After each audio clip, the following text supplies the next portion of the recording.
I thought I would give you kind of a whirlwind tour of crime and inequality from my vantage point. I have a number of titles. I'm the Helen Ross Professor of Social Service Administration in the School of Social Service Administration here at Chicago.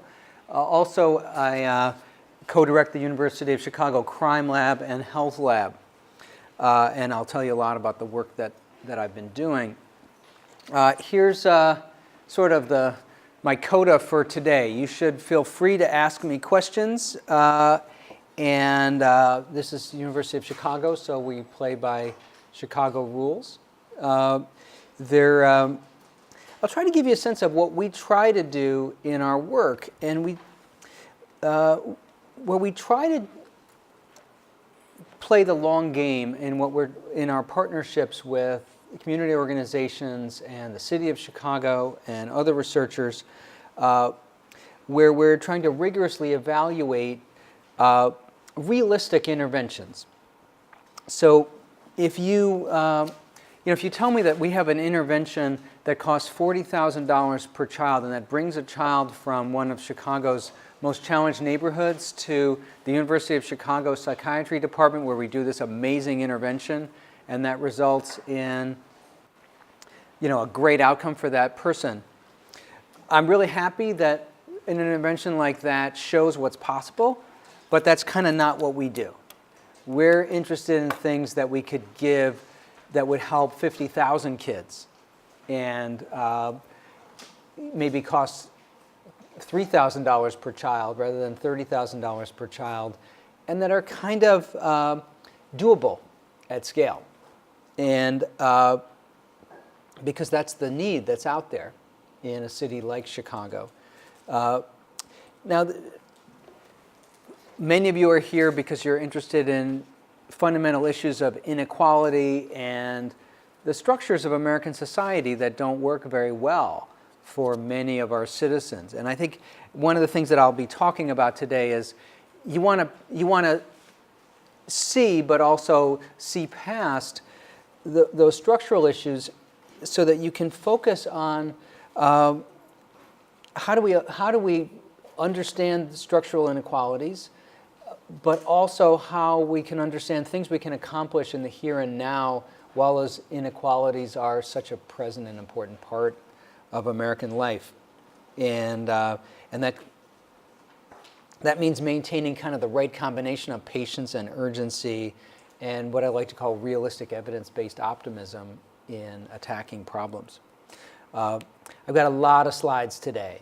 I think this is a hoarder. You ever see there was this great New York Times article about hoarding, and then someone wrote a letter that said, great article about hoarding, I'll keep it with the others. So here's my roadmap for today. I'm well into the pompous introduction. Then I figured I'd do an elaborate mathematical model that's vaguely related to the introduction. And then an elaborate statistical econometric model that's vaguely related to the math. And sweeping policy conclusions. And of course, there won't be any time to discuss study limitations. So now here's the real roadmap. I'll tell you about University of Chicago Urban Labs that I'm one of many participants in. I thought I would spend a lot of today talking about what's happening in Chicago now. How many of you are from Chicago? How many of you are from more than 300 miles from Chicago? So I thought I would say what I think is going on. We have a significant violence problem in Chicago. It's actually no different or worse than from what St. Louis faces, Buffalo faces, Cleveland, Baltimore, many cities in America. But we got a big challenge. And so I'll talk about that and some of the things that we're trying to do about that, and I'll focus on a set of interventions that I've helped to evaluate. And so one is BAM and summer jobs are really about youth violence prevention. And how do we help young people navigate the challenging environment that they live in? And if you took me and you put me in Fenger High School in Chicago with all the adult skills that I have, I would have a hard time navigating that world successfully every day. And so I want to talk about that. And then I'll talk about Chicago's underground gun market, because guns are obviously fundamental to the violence problems that we face. And then in the remaining 9 hours that I have left, I'll talk about some efforts that I'm involved in right now to help first responders interact more safely with people in behavioral crisis that's often the result of severe mental illness, although it could be the result of other things too. Because that's another pressing problem that we have. So as I said, I'll focus on Chicago. My photos will be on sale in the gallery afterwards. That's a joke. So I should say that I'm the Joe Biden of many of the efforts that I'm going to talk about today. So I'm the co-director of the University of Chicago Crime Lab. Jens Ludwig is the director. I'm also the co-director of the University of Chicago Health Lab that David Meltzer directs. And so a lot of the work that I'm going to talk about today is certainly not work that I can solely take credit for in any way. And I just want to make that clear. It's actually fun to be Joe Biden. You know, everybody kind of likes Joe Biden and so on. So here in Chicago, we face a particular challenge politically because we're so often compared to the two cities that we like to think of as our peers, Los Angeles and New York. And we just have much more violence here than New York and Los Angeles do. And so that is a fundamental challenge to pretty much everything that we try to do as a city. One of the striking things about crime, sometimes I think people on the political left think that concern about crime is somehow it's veiled racism, or it's focusing excessively on one urban problem.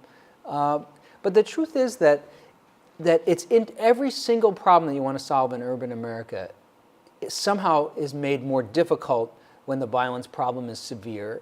And solving the violence problem requires us to address many of those other problems at the same time, so they're deeply interrelated. You want to improve the schools in the Englewood neighborhood of Chicago, and you discover, it's kind of hard to recruit teachers because they're afraid to come there. Or you want to improve the local economy, and you talk to someone who's thinking about opening up a 7-Eleven, and he says, I don't think I can make any money in that area because my business is just going to dry up once the sun goes down. And you talk to middle-class families that you want to come into the community and buy homes and keep it up. And they say, well, I'm really concerned about the safety issues there. We've had a real, one of the striking things when I talk to policymakers around Chicago is, one of the most common expressions you hear is, we don't want to be the next Detroit. Now that's, of course, coming from people in Detroit say, wait a minute, what do you know about Detroit? But the idea that massive areas of depopulation, middle-class flight, and Chicago is not in the same predicament as Detroit, Milwaukee, St. Louis. We have many economic assets that these other cities do not have. But if you ride in your car around parts of the south and west sides of Chicago, it looks a lot like Detroit. Areas of green, abandoned properties, homeowners who have lost their home equity. It's a real problem. We've had a very significant depopulation of African American middle class folk out of the south and west sides of Chicago into the south suburbs, into Atlanta, and the violence problem is a very key part of that. If you look at the population of Chicago public schools, there is a real decline in the number of African American young men in those schools. And because many parents are just saying, I'm afraid to send my son to that. And so we have to respond to that. Here's what's been happening over the past several years. Chicago is nowhere near as dangerous as it was in the height of the crack epidemic for most residents of Chicago. So we see in the early 1990s, there was the crime rate in Chicago was much higher. But there are parts of Chicago today that really are as dangerous as it was 25 years ago. And you see we had this dramatic spike in 2016 that in some ways set us back 20 years. It's come back down. In a lot of ways, 2016 was worse than, was a spike, but it's still, unacceptably high. There's, New York City by comparison is, they have half as many homicides as we do, and they have a city that's 3 times the size. So, there's something's real going on. And a lot of it really began pretty sharply in January of 2016. There's lots of reasons for it, which we can speculate about, but there was a real increase, and that has to be dealt with. I should say that if you compare us to other major U.S. cities, as I said, there are many cities that are more dangerous than Chicago. You look at that list, and the U.S. and Chicago is in the pack, particularly of Midwestern Rust Belt cities that have a legacy of deindustrialization, segregation, and other challenges. So I just think it's important to understand it's not Dodge City here. It's not that there's a distinctive Chicago thing. It's that we face problems that many other cities face. So again, if you look by, many reporters are challenged by the concept of the denominator. And people say, why is Chicago so dangerous? There are more homicides here than in many other cities. That's because there's also more 7-Elevens here than many other cities, and more baseball cards sold. We're big, so we get a lot of attention. But we do have the most homicides of any city in America. So I'll just point out, if you compare us to Detroit, Baltimore, Philadelphia, you'll see what's happening here is not unusual. Now, unfortunately, other aspects are also not unusual. One is the incredible disparity by race and class and location in who is getting shot. 80% of our homicide victims here in Chicago are African American, and that is just fundamental. That's just fundamental to what's going on. And this is not an immigration issue. Native-born Americans, we are quite capable of shooting each other without any help from any newcomers. So it is in Chicago. Many of my friends who are University of Chicago professors or middle-class people, they're like, I'm really scared. What do I do? And I'm like, dude, you can relax. Where you live, that's not where the problem is. I mean, you can't relax if you care about the future of the city and if you care about the well-being of hundreds of thousands of people around the city. But if you're walking around feeling scared and you're living in Lincoln Park, think about how that mom feels who lives in East Garfield Park, whose kid really is facing a real safety threat. It turns out if you look at where the rise occurred, basically 5 neighborhoods accounted out of 77 in Chicago, accounted for about a third of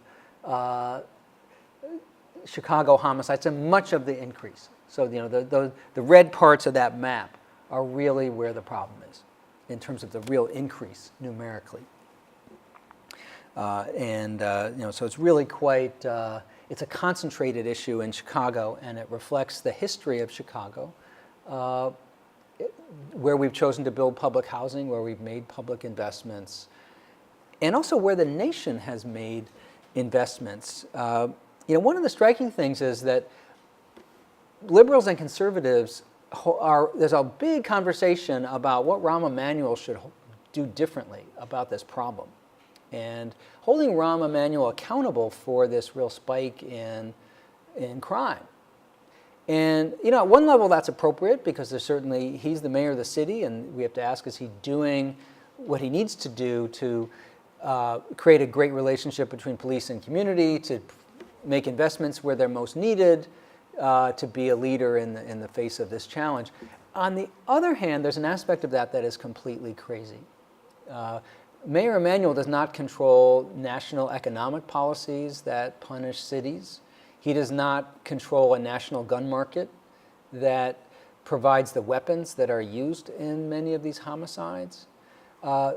He spends a lot of his time trying to figure out how to keep upper middle class people living in the city of Chicago. And he doesn't do that because he's some sort of a neoliberal, ideologue or whatever. If Bernie Sanders were the mayor of Chicago, he'd be doing exactly the same thing. Because in order to maintain the tax base of the city, you have to make sure that a bunch of people who are thinking about, should I live in Evanston or should I live in Lincoln Park, you want to make sure those people say, hey, I'm going to live in Lincoln Park and pay taxes to the city of Chicago. There's an awful lot of this where I sort of say, when we think about structural inequality, we have to often understand, when do you blame the game and when do you blame the player? And every mayor in New York is just every mayor in the United States is boxed in to the geographic checkerboard of inequality in America. And so, that means that you have more police officers per crime in the Loop and in Lincoln Park and in Hyde Park than you do in the low-income parts of the city. It's not because that's fair. It's totally not fair.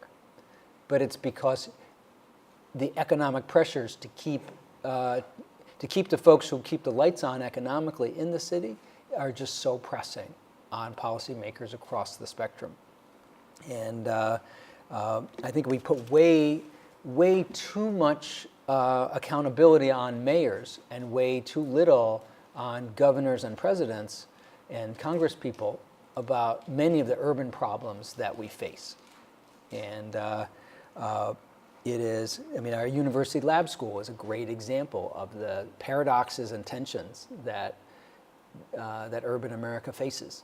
Many of my colleagues, in many ways it's not an institution that I am overjoyed about, but it's also something, if you're a world-class university in the south side of Chicago, there's very strong pressures to create that. And that's America 2018. One thing that has changed a lot in Chicago, in part because of videotapes that were released showing police misconduct, and also because of sort of long-term issues between police and communities, a real change in policing. And there has been a decline in arrests. Now, some people think it's because the police are holding back, and there's probably some of that, but to a great extent, the police are really trying to respond to what the community and what policymakers are asking them to do, which is to focus on violent offenses and to focus less on offenses that are less dangerous. I do a lot of work with the Chicago Police Department. A lot of my friends and colleagues work there. Also, a lot of people that I disagree with about all sorts of political issues work there. Most of the people in my life who voted for President Trump are probably my Chicago Police Department colleagues. It's important to have relationships across all kinds of boundaries in this world, and that's a big one that I perceive in my own life. The big decline that we see is in narcotics arrests, or one of the big declines. And one of the striking things is police are actually, they take a lot of pride in their ability to not go and arrest people that they do not believe are a threat to public safety. You'd actually be surprised if you went out on a given night with police officers, you'd be surprised at how many people you meet that they do not arrest who have very likely committed a crime. If they see someone that they believe is a drug user who is not endangering public safety, generally they will not arrest that person. They sometimes will. And they sometimes will use that. If they see somebody smoking a joint who they believe they're not happy about for some other reason, they might think it's useful to use that marijuana charge to arrest that person, and there's a lot of issues around that. But they really are not trying to just arrest people that are nonviolent drug users or even nonviolent drug sellers. And we're doing a number of interventions with the Chicago Police Department that deflect people into treatment that they just don't want to arrest. So the decline in narcotics arrests is a lot greater than the decline in arrests for other things. and they're trying to focus on arrests that affect quality of life and that affect people's personal safety. Any questions, comments? Yeah. I have a question about why mayors focus on the upper middle class. Won't it be already like mayors focusing on the upper middle class and safety of the upper middle class? Won't it be electorally viable to help with the communities because they also do have, let's say, the elections and perhaps with electoral success? You might want to fear to have done something about it. Absolutely. Yeah, no, that is very true. And in fact, Mayor Emanuel faced a serious challenge in his in his last mayoral race, where that was one of the key charges levied against him, was that he was too identified with the most affluent neighborhoods. And one of the interesting questions, by the way, for the future of Chicago is the political impact of this depopulation of some of these most challenged neighborhoods, and how many people will vote and how excited those people will be about the candidates that will present themselves. But you're certainly correct that there's a political accountability that's not the same as the economic accountability. I must say, I would, being a mayor is a really hard job. It is a really hard job. But we'll see how that comes to the fore. Somehow, a successful mayor has to do both things and has to talk to both groups in a way that is transparent about the tension there, the real tension. Sometimes you have to say to people living in East Garfield Park, yeah, you know what, your school is getting subsidized by those people living in Lincoln Park. And so I have to do some things to keep those people there that none of us are all that overjoyed with in terms of the impact on inequality, but in return what I'm asking them to do is to support your community in this other way. And then to be able to go to those people in Lincoln Park and say, yeah, you're right, I'm definitely taking your tax dollars and I'm spending a lot of them for these low-income folk because you want to live in a city that works. And you want us to meet your needs in a way that is consistent with the needs of everybody else in the city, so that you can take pride in that. Let me say a little bit about who the people who are most at risk of violence are, and then I'll get into some interventions. Are we okay, everybody? Anything I can do to improve your viewing pleasure? Please bring your call button. So one is, the actual offending and victimization of homicide is surprisingly concentrated. There's actually, and this is true not just in Chicago, this is true in many cities. If you actually make big social network maps, basically largely based on who is arrested with whom, you get most of the people that are going to shoot somebody and most of the people who are going to be shot. So Andy Papachristos did these amazing network maps and found almost everybody who was shot in Chicago was in this massive network of people. And in fact, in Boston, the same exercise was done in Boston. I believe 12 individuals in Boston died of homicide who are not in that network in the whole city. And so one of the challenges, one of the frustrating aspects is we know who so many of the people at risk are, so why can't we help them? Why is it hard to actually intervene? It's a big challenge. And a lot of the efforts are, there's something called the READY Project that I'm not involved with, but many of my colleagues are, to provide employment and other services to the people that are deemed the highest risk of getting shot. And it's very challenging because you got to find those people, engage them. Just in many, many ways, the challenges of doing that are very significant. We also find that a lot of people that are both victims or perpetrators, there's a lot of arrests for prior violent activity or involvement with guns. And yes? Sorry, maybe I missed this. When you talked about the network, can you explain a little bit more about what you meant by in-network? So sure. So what are your three names? Anrada. I'm sorry? Anrada. Anrada? Melanie. Megan. So Anrana was arrested with Melanie, and then Melanie was arrested with Megan. So I draw a network where I have those two are like one apart, and then two of you are like two handshakes apart. And I sort of draw a network of everybody that you were ever arrested with, and then everybody that those people were ever arrested with, and so on. You sort of build out one handshake at a time.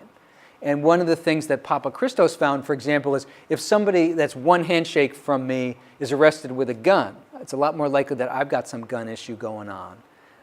And very often, by the way, we have no idea what actually was going on between those people. They were just arrested in the same incident. It could be their friends. It could be their enemies. It could be they're somehow both in the same organization that is involved in some sort of activity. We often don't know the answer to why they're connected, but we know they're connected. And so one of the key challenges we have in public policy is, can we use that knowledge to help people and to be proactive? Because people do not want to go out and shoot people. People do not want to go out and get shot. They really don't. But things happen in their lives where that may be the outcome. And one of the things that's really striking, I'll get to later, is we went and interviewed, first in Cook County Jail and then in Illinois state prisons, we interviewed gun offenders. 40% of the gun offenders that we interviewed had been shot in their adult life. Not shot at, shot. We say, why are you carrying a gun? The guy looks at you like, why do you think? The most common thing that we heard from those folk was, I would rather be judged by 12 than carried by 6. We got to figure out how to help those people. And by the way, it's not just help those people, it's also deter those people. So, if you get caught with a gun, we're actually going to punish you. But also, we're going to give you, we have to find ways to help you so that you don't feel you've got to go around carrying a gun, so the guy who's scared of you doesn't feel that he's got to go around carrying a gun. That kind of dilemma that we're in. Okay? So this is my shifting gears slide. See, it's so let me talk a little bit about how we reduce violence. I think one thing to start with is the 50,000-foot view. And as I said, you want to understand the structural inequalities that drive violence, but also understand there's a lot of things we can do in the presence of those. And so I think many liberals and many conservatives have arguments for pessimism regarding incremental progress. Basically, we're not going to accomplish a whole lot until we deal with these fundamental issues. Ever hear sentences like that when people talk about social policy? And there's a liberal argument, which is violence comes out of economic inequality, blocked opportunities, segregation, and discrimination. Chicago has a history where we have warehoused poor African Americans who came from the South, largely after World War II. And we basically warehoused people in the gigantic public housing projects along Highway 94, in Cabrini Green, in the far south side of Chicago, and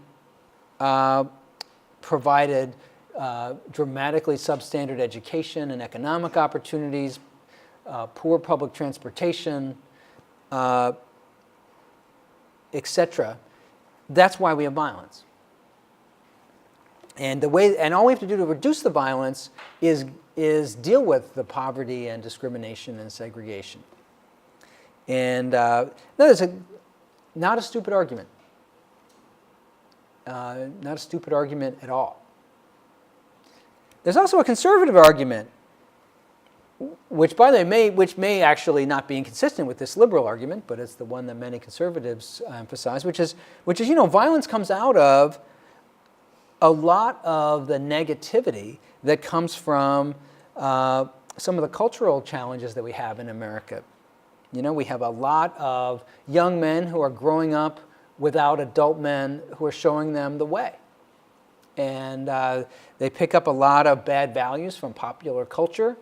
If you get on Facebook and you see Chief Keef holding up his 9mm pistol and sort of saying to kids, hey, it's really cool to, if I want to be respected as a man, all I really need is a gun to, wave in the face of somebody that I don't like. and all of the things about American culture that the dreck in American culture that we don't like from the middle-aged white dude professor perspective. Yeah. As far as I've read, crime is usually, or crime activity is usually understood as one way to increase your, like a job, right? Mm-hmm. So if you're trying to increase or to get an additional income by engaging in criminal activity, why keep it in the same network that you already know, right? Why the people at risk is going to be the people that live in low-income communities instead of the people that Lincoln Park that are the ones that you can get more advantage of income? Well, I think there's a couple of answers to that. By the way, this is the question: crime. There's an economic incentive to crime. I mean, here, among our University of Chicago students and faculty, we tend to, we gravitate towards the white-collar version, but rather than the versions that are on most of my slides. But people have economic incentives to engage in criminal activity or not. And now, why is it so? So one question is, why is the violence so concentrated if so many young people in Chicago face those economic challenges? Is that one of the questions you're? One answer is there's a big difference between somebody who is engaged in some kind of criminal activity and someone who hurts other people.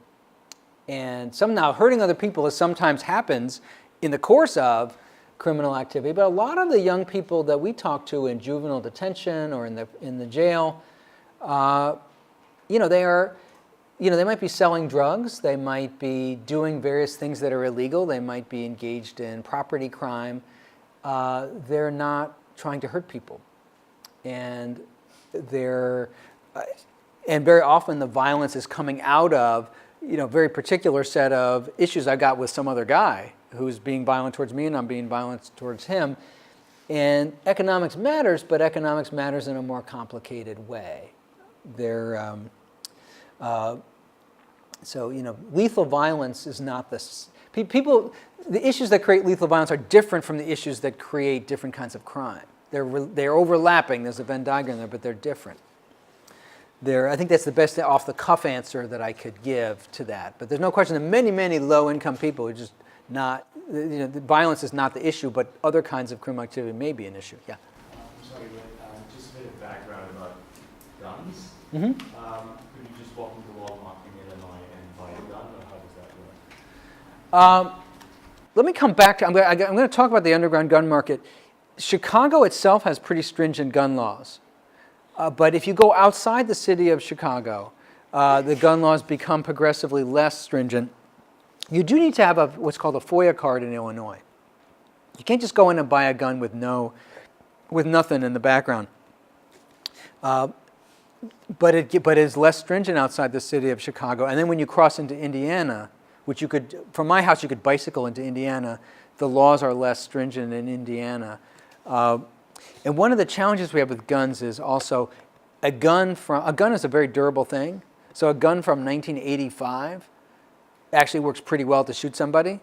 And so I don't have to go to Walmart to buy a gun if I'm connected to somebody who can help me get a gun that was bought at Walmart 25 years ago. And so a lot of the action around the gun market is the guns that pass from hand to hand illegally. Most of the gun crime committed in Chicago is committed by people who are not themselves legally entitled to have a gun. And one of the key challenges we have in policy is how do we get guns away from people who are not legally entitled to have them and who have a variety of motives for having that gun. And one of the challenges is I'm a 22-year-old guy.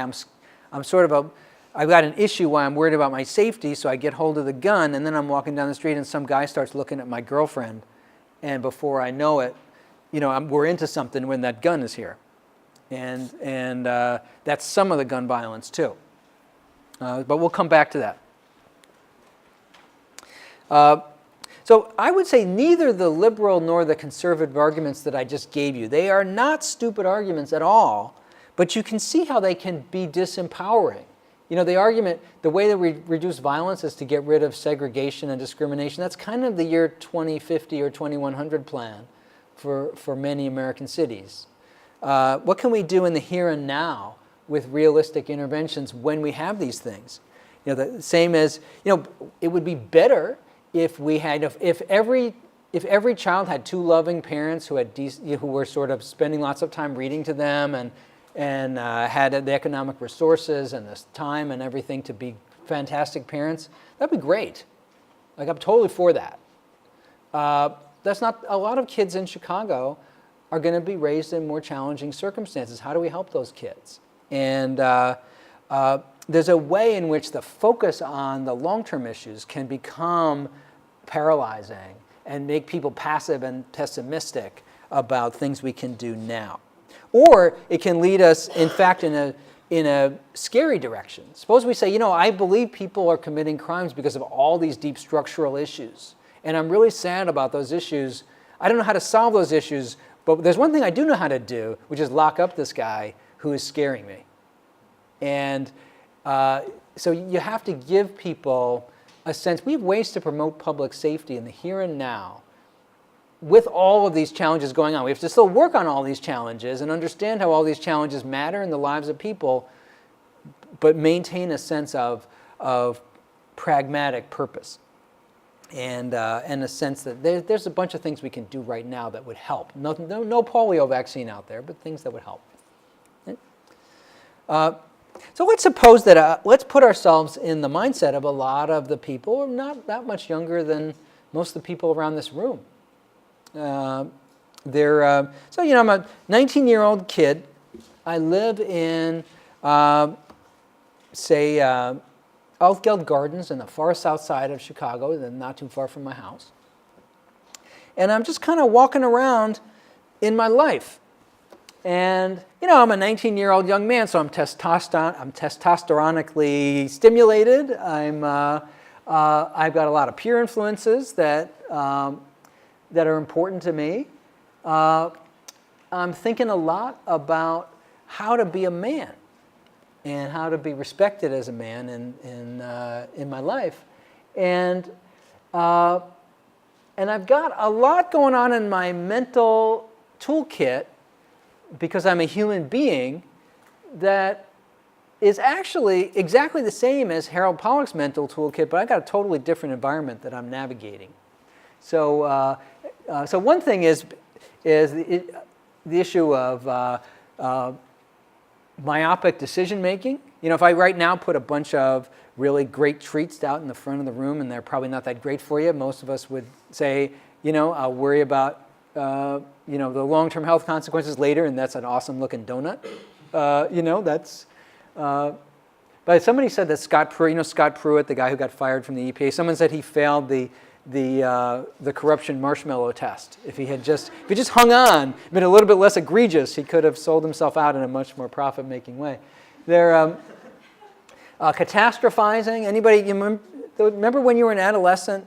The sense of catastrophe, everything, you know, like my niece. I wasn't at the dinner last night because my niece's boyfriend broke up with her in a tacky way that young men do, and you know, and I'm like, you know, it's okay, you'll survive this, but it's, you know, you know, that's hard to see in the moment, and also impulse control, self-regulation that we all have. If you watch University of Chicago professors in a seminar, you will see all the behaviors that adolescent men engage in that we, you know, sort of people being aggressive, people bullying, people showing off, people not being able to shut up when it's not their turn to talk. You know, it's all there. And by an interesting thing called hostile intention attribution bias. I'm going to mention that. That happens to be one of my favorites because it actually, among young people, especially young people who might be prone to aggression, this actually turns out to be a pretty significant issue that we spend a lot of time with young people on, which is, you know, there's a lot of game theory in life, and one of the most important things that you're about in life is understanding the unspoken intentions of other people who are interacting with you. Something just happened. What was going on in that person's head? You ever have experiences like that where you will respond totally differently to something depending on what you think is going on in the person's head who just did it. Because behavior doesn't speak for itself. You have to interpret it. And the way you interpret it can escalate a situation or de-escalate it. And I'll give you some examples as we move along. But I'll give you an example that's actually not about young men shooting each other, but in a different context, which is young moms. So imagine that you're a new mom, and you're an 18-year-old new mom, and you've got a young son who's 2.5 months old, and he's crying. He just cannot, he's just like in one of those, it's like 2 o'clock in the morning, and you're just, it's just not happening. He's really unhappy, and you go over to change his diaper, and you open the thing up, and he pees all over you. What just happened? A lot of young moms will say, my child is pissed off and was being defiant, and he was annoyed that I didn't come over to help, and he peed all over me because he was mad at me. And when they respond like that, that often leads them to not be as nurturing to that child in that moment as they should be. And one of the most beneficial interventions that visiting nurses do for moms is they say, let's just talk about child development. Cognitively, that 2.5-month-old is not capable of what you're interpreting there. So what he can interpret is, did you snuggle him and love him in that moment? He's not engaging with you in any kind of a strategic way. That he just doesn't have the developmental resources to do it. That's actually incredibly helpful as an intervention. That's one of the things that visiting nurses do for parents. But by the way, can you imagine it's 2 o'clock in the morning? You're really tired. You're frustrated, and of course that makes it more likely that you're going to interpret this as my kid's being hostile to me, when it's just no. He just has no bladder control, and he's 2.5 months old. By the way, a classic situation where people will respond under pressure in a frustrating, difficult situation in a way that they would not if they could sit down and game it out. If you had that same 18-year-old write down on a piece of paper, the next morning, what do you think's going on? She's probably not going to think in quite the same way that she would when she's exhausted and this screaming child just peed on her. Yeah? But we're trying to somehow influence the behavior of this 19-year-old so that he doesn't find himself in a situation that might escalate into violence. So I got to have some equations because this is University of Chicago. So here's our first equation. Young men plus disagreement plus gun equals dead body. But this, of course, this is University of Chicago, so we're going to make the equation more elaborate. So we add maladaptive fairly automatic behaviors plus gun equals dead body. So how are you going to react in that moment? It has a lot to do with some fairly automatic behaviors that you might engage in that actually might be quite functional for a lot of things, but can get you in trouble. And then this is the equation that's like in the appendix of the paper because it's too complex. Throw alcohol in the mix. I just want to take a moment to take a tangent on alcohol. I have 100% of the safety issues that I've had as a public health researcher in my career have involved alcohol. I have never had an issue about my own personal safety with anyone using any other substance. Now, if I walked into crack houses in 1995, I might have had a different experience. But when I walk past young men smoking weed in Chicago, unless I'm carrying a tray of brownies at that moment, I am like pretty safe. Whereas if I'm walking around and I'm near a liquor store, it's a little late at night, and I encounter someone who's a little irascible because of alcohol, that actually makes me nervous in terms of my interaction with that person. And when we did a study. I should say that I personally was not the person doing this, although I wrote some about this. We looked at what substances were in people's blood when they were homicide victims. And a third of the young men had high blood alcohol content in their blood when they were killed. And among the young people, there was very little else. If they did marijuana, by the way, it would have been 112%. But that's just because marijuana, you can detect marijuana if somebody smoked a joint 2 weeks ago. Among the older folks, it was more common to see some other substances, but still alcohol was the dominant thing. And I think it is, and there was a separate study that Linda Teplin and her colleagues did, where they looked at the long-run risk of death among people who were detained juvenile offenders in Chicago. And what they found was that men were more likely to get murdered than women, gang members versus not, drug dealers versus not, but people with alcohol disorders, that was a much more striking risk factor than anything else. Like it was more dangerous for you to have an alcohol disorder than to be a drug dealer in terms of your risk of getting killed. And it is, if you think about the way that alcohol influences behavior, both as a victim and as a perpetrator of violence, I think that's a very underrated issue that we have as a society and as a state. If I could institute an alcohol tax that was indexed to inflation, that's one of the most important anti-violence things we could do. And sometimes I hear people say, we should treat marijuana the way we treat tobacco and alcohol. Like, why are we making marijuana? And I'm like, well, I like the idea of ratcheting down the penalties for marijuana, but what are you smoking if you think that alcohol and tobacco are like public health successes? Those are like our two biggest failures. Like, what are you talking about? It is, so I just always want to mention alcohol is just a huge challenge. Now, but let's focus on these automatic behavior responses, okay?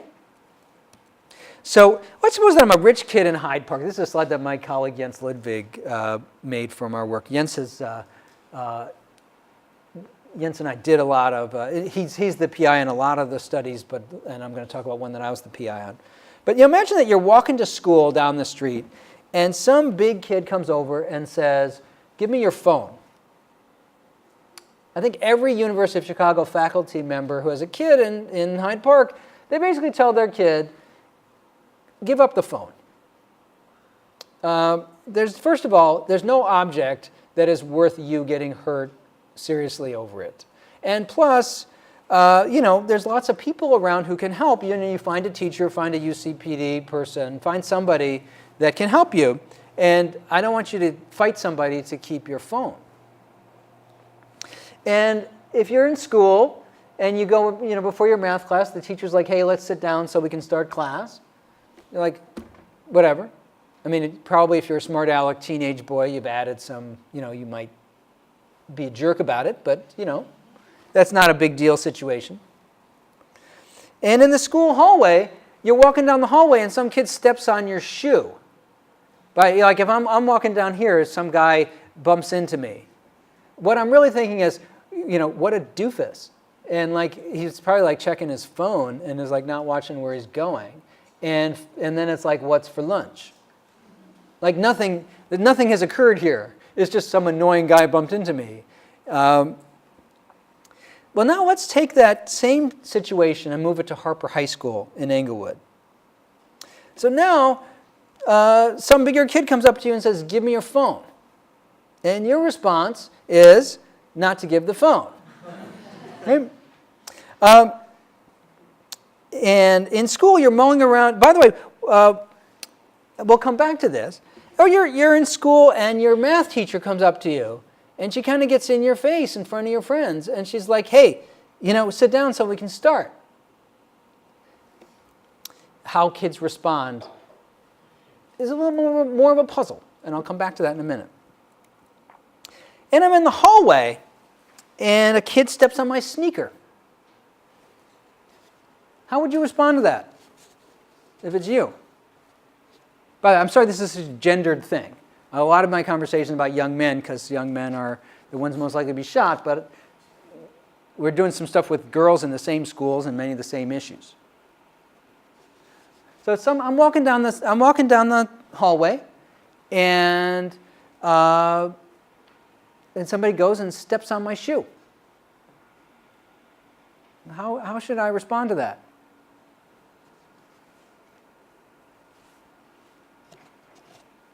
What do you think? Yeah. How I would respond, or how quickly? Start with how you would respond. I wouldn't do anything. But I don't know. I mean, maybe you would respond negatively if you're in that school? Like, Why would you? Is that because you've got like there's something like you've got hostile intention, attribution, bias, and blah blah blah blah blah? maybe you recently got a new shoe and you won't be getting another one for a long time. Maybe you want to keep it clean. I just didn't hear what you said. You said maybe you recently bought a new, new pair of shoes, and you don't get new shoes off them, and you want to keep them new as long as possible. So one thing is, my shoe it may be hard for, I may actually be ticked off because I don't have the money to get new shoes if this guy's like damaging my shoe. What else? I would smack the kid in the face. What's that? I'd smack him in the face Why is that? because I need to protect my reputation. Now why don't I do that? Why doesn't Harold Pollack do that? Well, you have a different reputation. Well, that is for sure.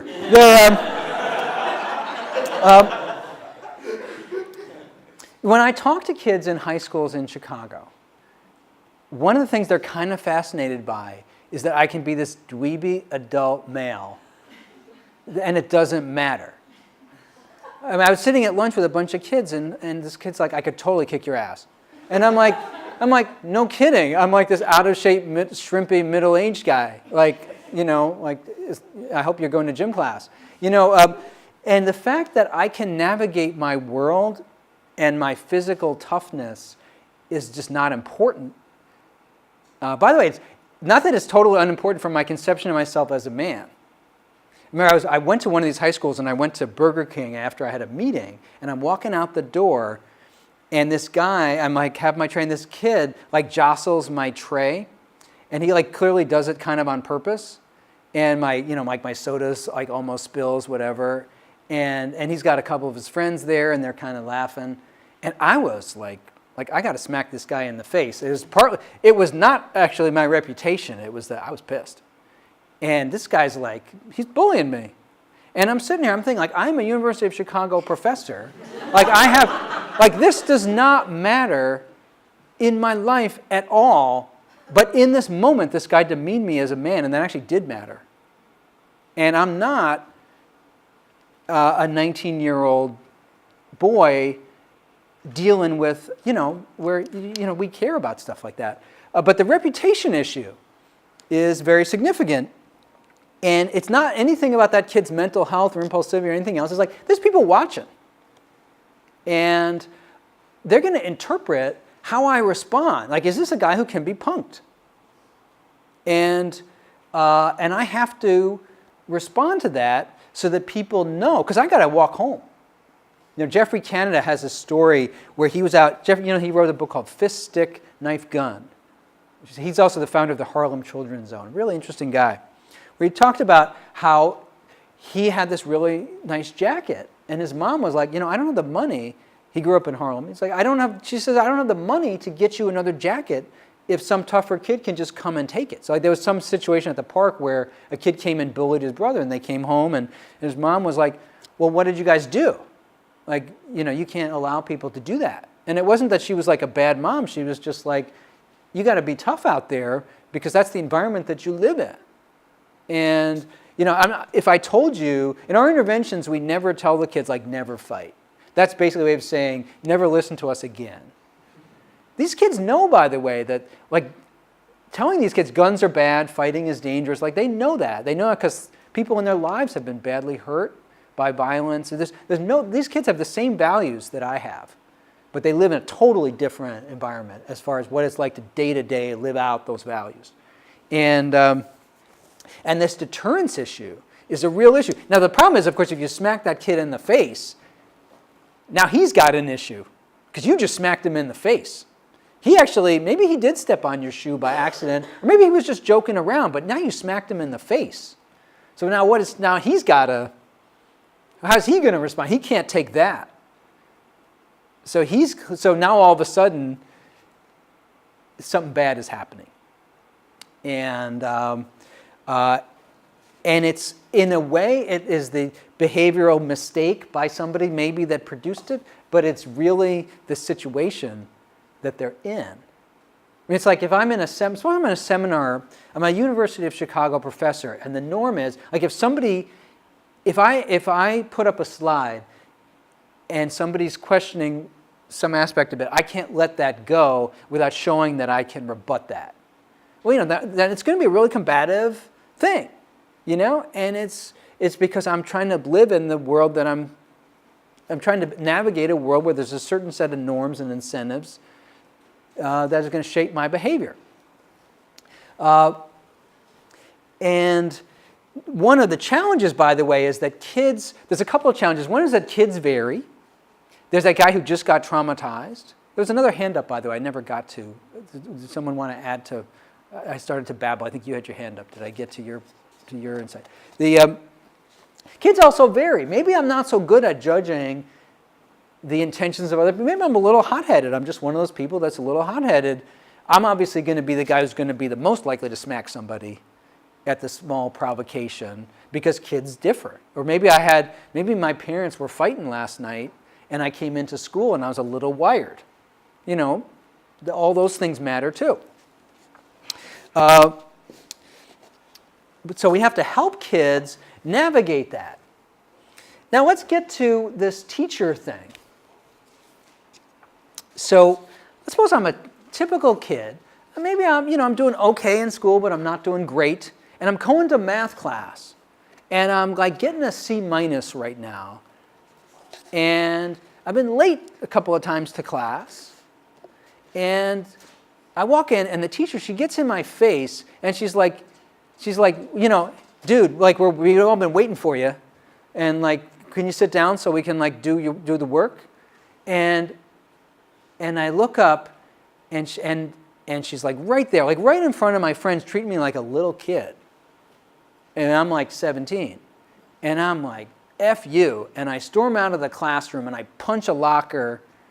And like 2 minutes later, I'm like, what did I just do? Like, now I'm going to fail that class. My mom's going to have to pay because I damaged the locker. And I get suspended. And all because I was ticked off and humiliated by this person talking to me in front of my friends, and I reacted to her kind of like the way to react to another 17-year-old kid. But I reacted in that moment automatically. Those can be life-changing events.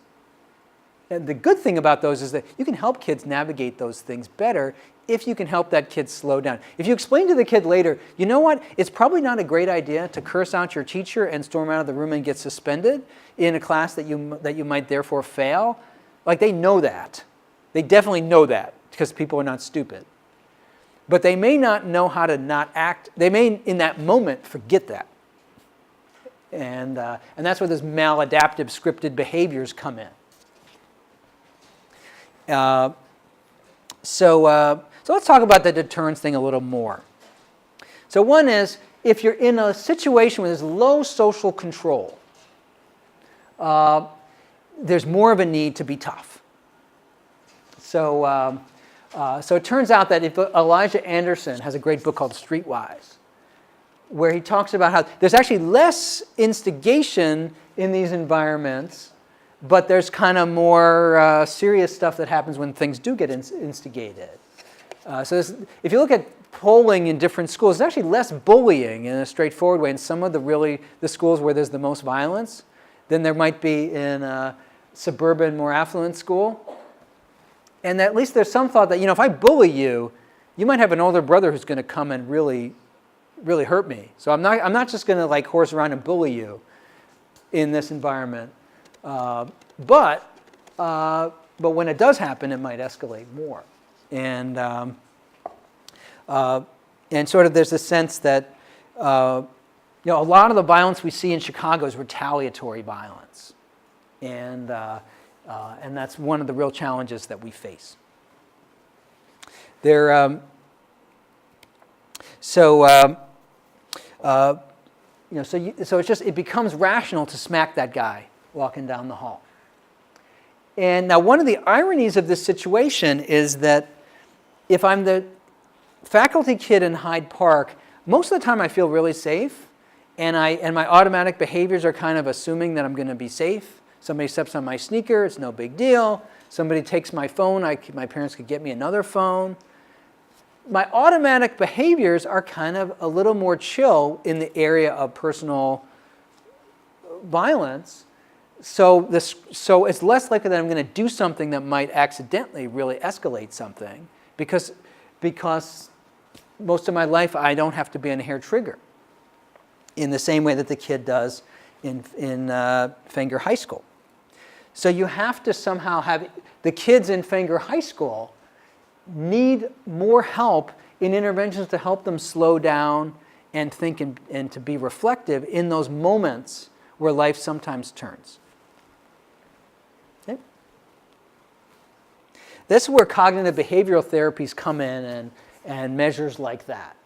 So these are short-term approaches to help kids recognize problematic situations, slow down, and mindfulness training. There's a whole range of things that are related to CBT that we could talk about to try to help people be reflective rather than reflexive in response to situations.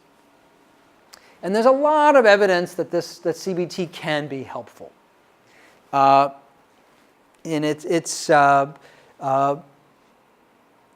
and so the Becoming a Man project that I've been involved in, and there's a Working on Womanhood project for women, uses these principles. And we actually have some disagreements about what the secret sauce is in these.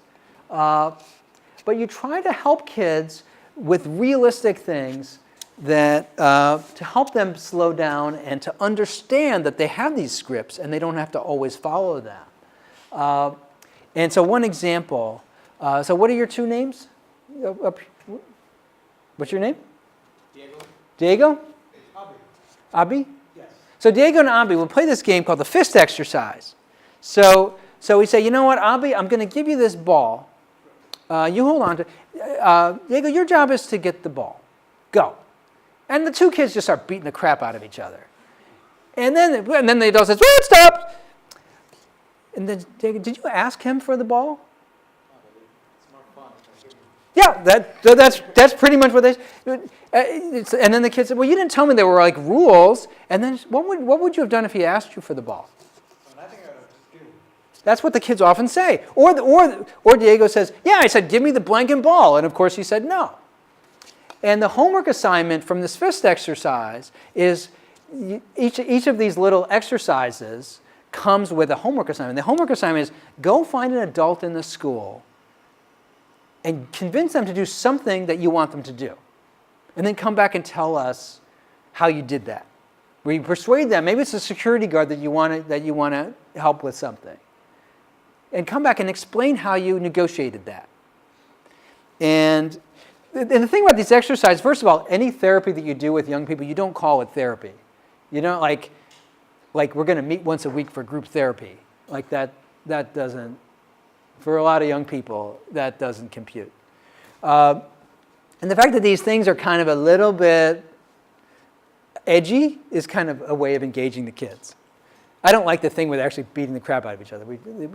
Presumably change that around because the Human Subjects Committee doesn't like violence too much.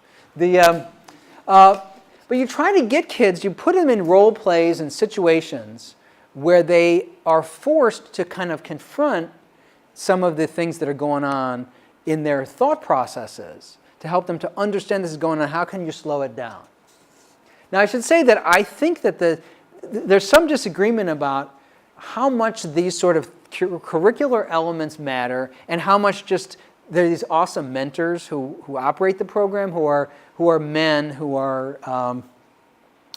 kind of who talk about the dilemmas that the kids are facing, try to support them. I remember one of the great moments in my career was just meeting every week with the staff, just where they would sit around a big table and just talk about how they were working with the kids. And so many of the things that they were talking about were unscripted and were just moments of connection between men and boys that were important. Like, boy comes in, he's in 8th grade, and he lets slip that he has a crush on this girl and it's her birthday. And of course, all the other boys just completely pile on him and just do the Twitter mob thing equivalent. And the counselor just shuts the whole thing down. He's like, guys, if you want to be 8th grade boys your entire life, keep doing what you're doing. That's awesome. You know, you can definitely really embarrass this kid and make him feel like a complete idiot because he's got a crush on this girl. If you actually want to go and talk to that girl and meet that girl, you know, it's her. This is what a man does. A man celebrates that it's her birthday and does something nice for her birthday. And all the other, and the man also supports his friend who's trying to make a connection with this young woman that he's fond of. And so what you're going to do is you're going to get him a piece of birthday cake, and all the rest of you are going to back him up so that he, instead of making fun of him. And like that's not in any curricular manual for anything, but it's just a moment of adult male things. I once did a dialogue with Ta-Nehisi Coates of The Atlantic. We were talking about how when he was that same age, he was listening on then his Walkman to some hip-hop song, and his dad was like, hey, and they're riding in the car, and his dad's like, hey, let's hear that.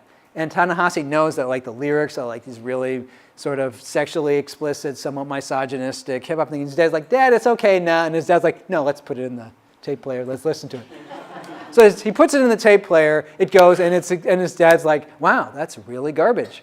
And you know, that's really a disrespectful way to talk about young women. Whatever. And then he pulls the tape out and he hands it back to his son.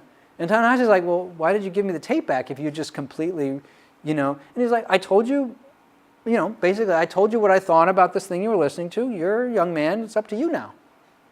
That's exactly the kind of interaction a lot of these young men do not have in their lives. One of the sad things, I'll show you in a minute, we showed a real reduction in violent offending from a once-a-week group intervention like this, and it actually made me really sad because we should not have had a big reduction in violence from something that is so light touch. That is really showing these kids are just not getting in their lives that kind of interaction. And when I was listening to I'm actually going to like start to cry, you know, like giving this lecture. When the young men were talking about their relationships with the BAM counselors, there was so much about what they were missing from the absence of their own fathers and things like that. And I think, you know, becoming a man is sort of not a random title for an intervention.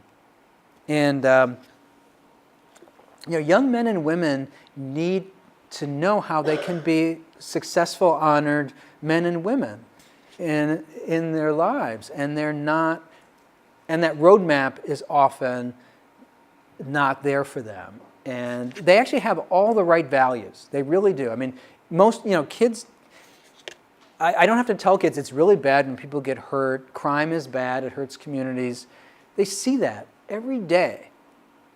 But they're struggling to figure out how do I get myself home safely? What's my future?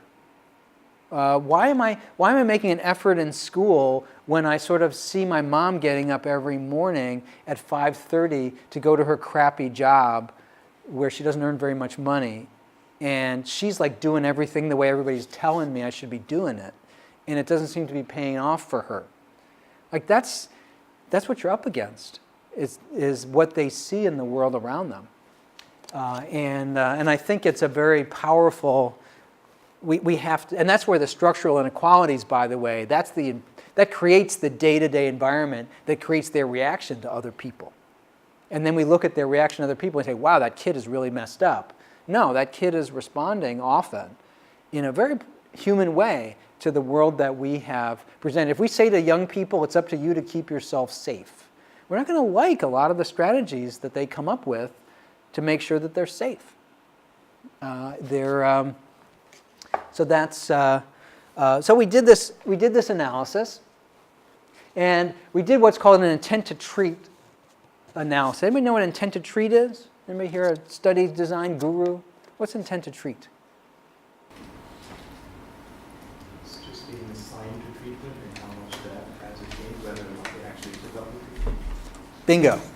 So you compare everybody who's offered the treatment to everybody who's not offered the treatment. You randomly assign people, and you compare the differences in outcome between the group that's offered and the group that's not offered. And that's called intent to treat.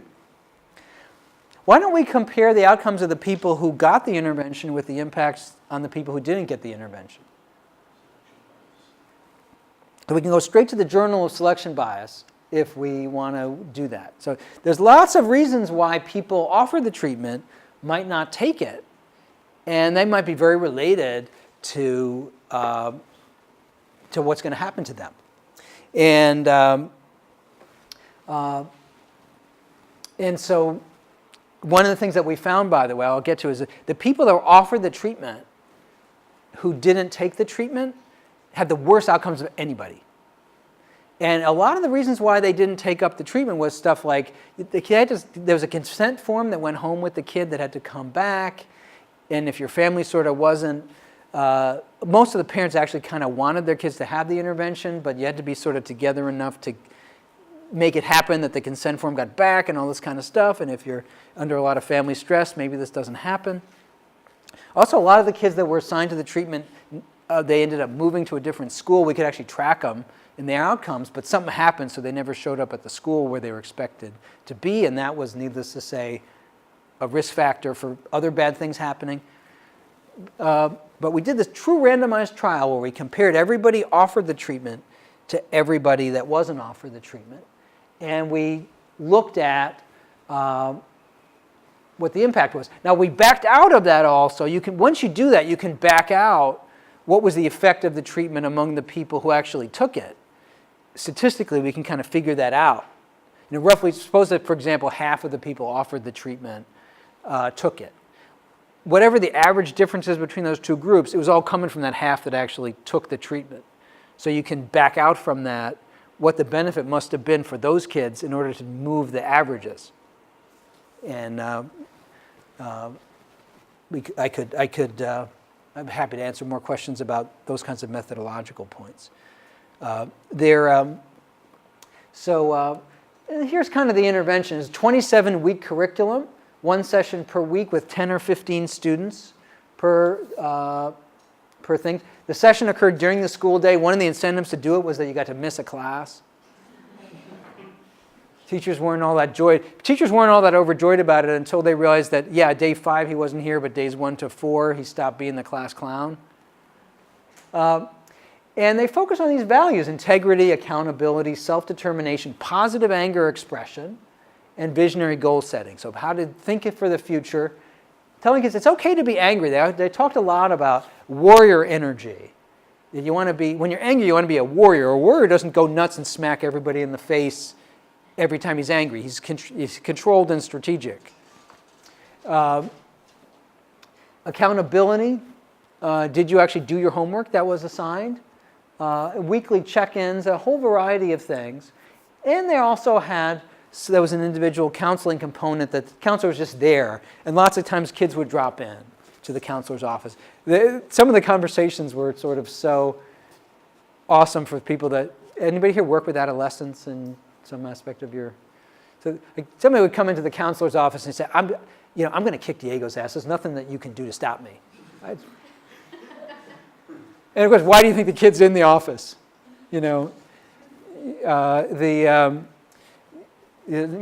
when you have a good relationship with people, where you can say, hey, wait a minute, what's going on with Diego? Maybe he should come in and, is that really? I'm sorry to hear that you guys aren't getting along. Let's talk about it. A lot of conversations, by the way, about how kids are smoking too much weed. That is a challenge. The schools where this intervention was done is basically all the places in Chicago where there's a lot of violence. There was the Jordan School way up north. That's actually named after Michael Jordan's mom. But all south and west side of Chicago, must say that being involved in this intervention brought home to me how unbelievably segregated Chicago is. There were essentially 0% white students in this. There was one point where I was trying to figure out if a kid was, I didn't have the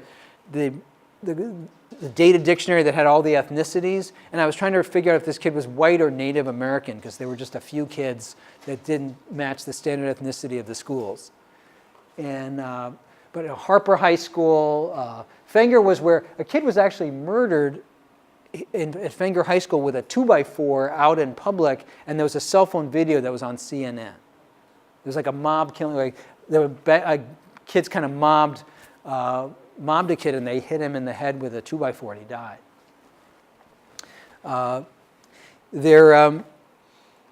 So, and there was a sports component also. By the way, it included a lot of combat sports and had a lot of really excellent coaches. One of the challenges, by the way, with the sports component was that coaches have to be deprogrammed in some ways. Coaches actually a lot of the coaches were really committed to doing an excellent job. Coaches had to be reminded, we're not trying to pick the best athlete in the city of Chicago. One of the challenges you have, if you go to one of these big Chicago high schools and you're like an okay but not great athlete, like there's nothing for you to do to be physically active. You know, you're not going to be on the basketball team, and you're not going to be on like the travel. You know, sports is kind of a suburban thing in a lot of ways. You know, there's travel things and there's safety issues about doing sports. So a lot of these kids become very sedentary. And they also are very drawn to, by the way, some of the combat things because they want to know how to protect themselves. And they've got a lot of physicality because they're young men. And so I was really nervous. I was like, why don't they just do pistol shooting when I was looking at all these things? Never had any problems with the kids doing the combat sports. It actually gave them an excuse to not fight other kids. Like you could, if you're in the boxing program and, you know, this guy steps on your sneaker and you can sort of say, I could totally kick this guy's ass, but I get kicked out of the boxing thing, so I don't want to do that. That's a lot more credible than, you know, me as the little dweeby professor guy saying, I could totally take you, but I'm just too, I got a meeting in 10 minutes. You know, and so there was a sports component, and there were 40 kids. And we looked at a variety of outcomes, including academic and also arrests, things like that. So we didn't ask the kids, were you arrested? This was not needless to say, that has some problems. We had data from the Chicago Police Department on arrests, and we knew why kids were arrested and so on. Yes? Can I question about counseling? Question about what? Counseling aspect of things. Mm-hmm. Were teachers filling in the role of being the role model and like showing the right way for the kids or something like that? Or was it because they're not from the same society, community, and they didn't know how to teach the kids traits? That's a good question. I think many teachers do that, but I think that many kids need an extra dose. There was only 10 or 15 kids in the group. It's a much smaller thing. And these are people that also are specifically trained for that. You know, I'm a math teacher. I'm spending a lot of my time trying to help kids be good at math. And it's a little harder for me to spend that same time, in a more intimate way with some of the other issues. We did find, by the way, a related intervention with small group tutoring was quite effective. And also seemed to have some of the benefits, some of the social benefits. But I think teachers, I have such respect for teachers in these schools. It's a hard job, and I just think that they just have so many students that there's going to be some students that's going to be hard to do that for. Good question. We had a bunch of treatment arms. I'm going to skip over that. We looked at all of these records. And a lot of Sarah Heller was the lead author on the publication that came out of this. It's amazing how much of the work will never be featured highly in the paper, but is incredibly important. Like understanding, is John Smythe really John Smith when we try to link the data, and all the sort of practical things like that. It was kind of an amazing exercise to bring all this data together. By the way, here's what they looked like at the start. Typical kid was in 9th grade. About half of them were actually too old. They had been left back a grade, or they were old for grade in one way or another. They often missed, on average, about 40 days of school. About a third of them had been arrested. About 100% of them were African American or Latino. And their GPA was like a C-. This is pretty typical for a lot of the boys in the really tough high schools in Chicago. We made some effort to aim at kids at high risk, but we also excluded kids who were like super absent because it was a school-based intervention, or kids who had the kinds of issues that wouldn't be appropriate for a group counseling intervention. We ended up with kids that looked a lot like kind of the median boy in some of these tough schools. So you see already a third of them being arrested. And here's what we found for the bottom line outcomes. We found they were more likely to be, Chicago Public Schools uses a measure of school engagement. Are you on track? They were more likely to be on track.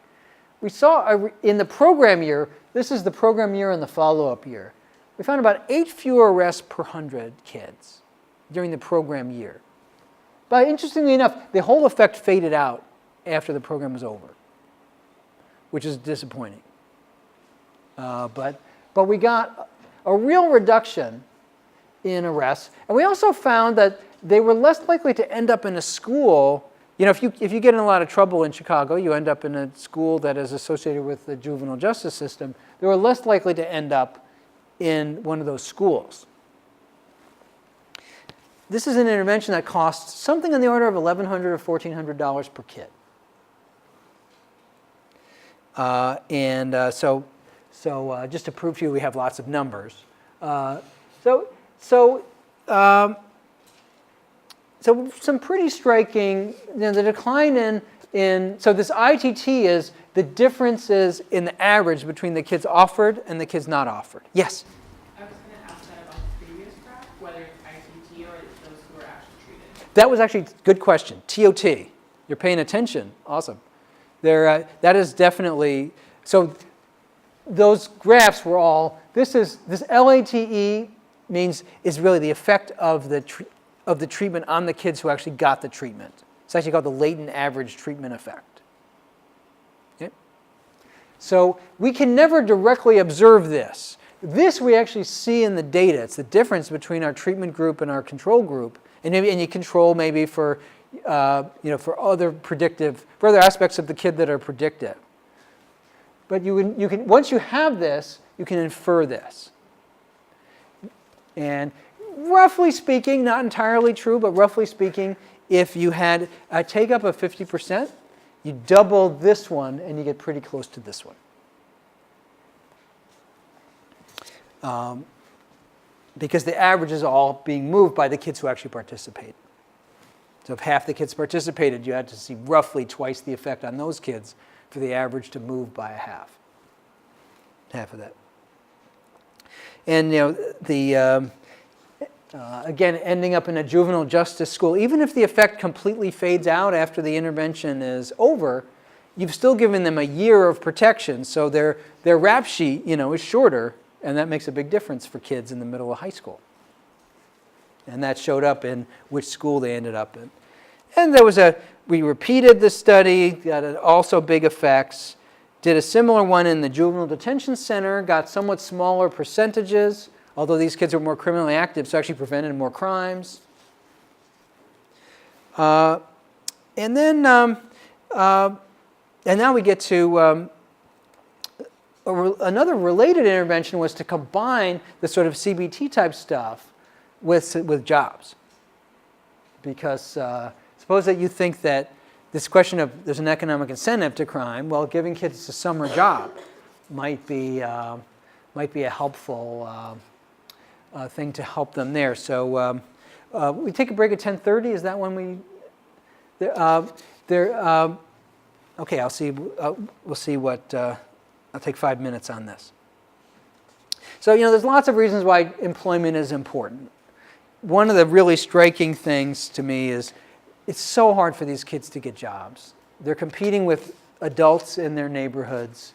The idea, how many of you had a summer job when you were a teenager in high school or whatever? That is really, really hard for kids in low-income neighborhoods of Chicago to get. And that makes a big difference. First of all, it gives them a structured use of their time in the summer. It also puts a little money in their pocket, which reduces incentives for other stuff to happen. And these kids are not working so they can get Taylor Swift tickets. They're really working so they can help their parents with the basic necessities that their family needs. Yeah? In the country, you can find playstations in low-income neighborhoods because that's the way the mothers find to actually keep their kids off the street. With PlayStations? Yeah. Hey, by any means necessary. That it's where are you from? Venezuela. We do a lot of we've had quite a lot of conversation with people in Venezuela, Guatemala, El Salvador, Colombia, where there's some of the same challenges that we have in Chicago in very acute forms. So, and again, Sarah Heller was the lead author in this paper, and this was her dissertation research. So 4,500 kids were randomly assigned to jobs. And kids were very happy to have the jobs, by the way. Very high participation rate in these jobs. And kids typically earned, this is like $9 an hour, something like that. And they were doing, like, cleaning up litter, doing park work, things like that. Kids got $1,400 over the summer, and again found a real reduction in offending, and particularly for violent offending. There's a more complicated story can be told, but these things really seem to help. One of the most striking things about the summer job thing, by the way, is that the effect didn't seem to fade out. And it persisted. So the program ended here, and they still had lower levels of crime for the next year, which really surprised me. I would have thought the BAM one would have persisted, and the summer job thing would have stopped, because you stop getting the money in your pocket when the summer's over. Goes to show you actually have to do the experiments to see what happens. One of my least favorite things, by the way, in academia is when people, you present whatever you present, people are like, I'm only surprised that you're surprised. It's like I could say, and then a space alien landed and fired laser weapons that turned that table into a pomegranate tree. And somebody would be like, I'm only surprised that you're surprised.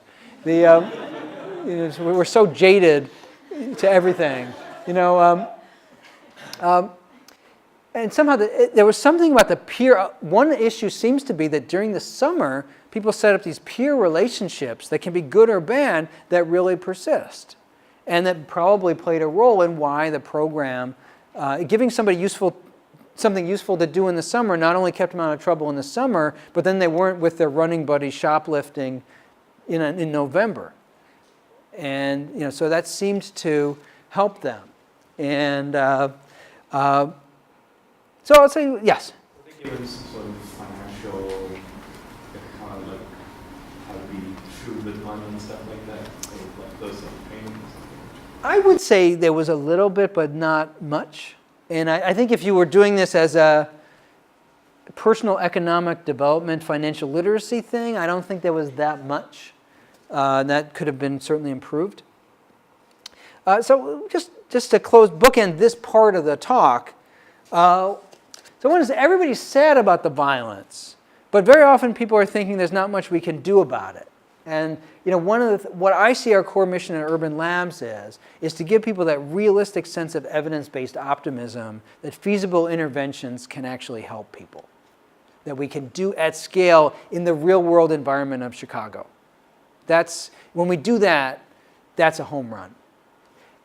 And in fact, no one of these things, by the way, is awesome. If you looked at the outcomes for the kids in the treatment group who benefited from these interventions, they still have a lot of problems. They're still, academically, they're still getting arrested. They're not getting arrested as often. Nothing is a miracle cure. And I think people, in fact, I'm uncomfortable that we found a 40% reduction in our first intervention we studied. I think it sort of set the bar in a realistic place. We got lucky with this BAM intervention, and a lot of the good interventions that we started are just not going to be that powerful, or just didn't get that, we just got really lucky in that one intervention. But we try to give people that sense of efficacy. The other thing is that having this public infrastructure of available data is really important so that we can evaluate interventions effectively. Many of the nonprofits we work with could never evaluate their own interventions very well, certainly not by the standards of this room. They shouldn't have to. That should be our job. They should be good at helping kids or helping adults. Randomized trials, the power of these trials, one of the striking things is within the academic world, there's a whole set of debates about what are the strengths and limitations of randomized trials of policy interventions. And there's all kinds of reasons why randomized trials don't do it all. Out in the world of policy, they have a unique power to persuade people. When you tell people we randomly assign people and the treatment group did better than the control group, there's no sentence you can speak that has that same power when you're doing some other type of evaluation. And so mayors, foundations, people respond to that in a very powerful way across the political spectrum. You know, we're in the Ken Griffin Department of Economics. Ken Griffin is a very conservative guy who's the richest person in Illinois. He's given a lot of money to some of these interventions. It basically, and I think the power of that randomized trial design is an important part of why we can get the resources that we need. And also, it's paying attention to the boring stuff about doing stuff well. You know, so youth guidance did the becoming a man intervention. We don't touch kids ourselves. You know, I should not be a youth counselor. There are way cooler people who can do that. Youth guidance was really good at understanding how do I just operate in the school successfully? How do I make the adults in the building happy that we are there and help us solve problems when they don't have to help us? And also being disciplined about interventions. People often ask us, would your intervention have been better if you did stuff for the family, like had a wraparound component to work with the adults? And I was like, yeah, it would have been better. But it would have been more complicated and expensive and more difficult to scale up. And part of what we're trying to do is do interventions that can be easily taken other places that are very constrained. So a lot of what we've learned is this sort of blocking and tackling is really important. And we often don't appreciate that much as we should. And I'll also just say that trying to work across a lot of boundaries matters a lot. It's very challenging in our current moment because it's so polarized. But you know, we work with police, we work with teachers, we work with community advocacy groups who have a lot of reasons to be mad at each other, but also have a lot to contribute. Every stakeholder in Chicago is kind of both part of the problem and part of the solution at the same time. Like people often say, are teachers' unions good or bad?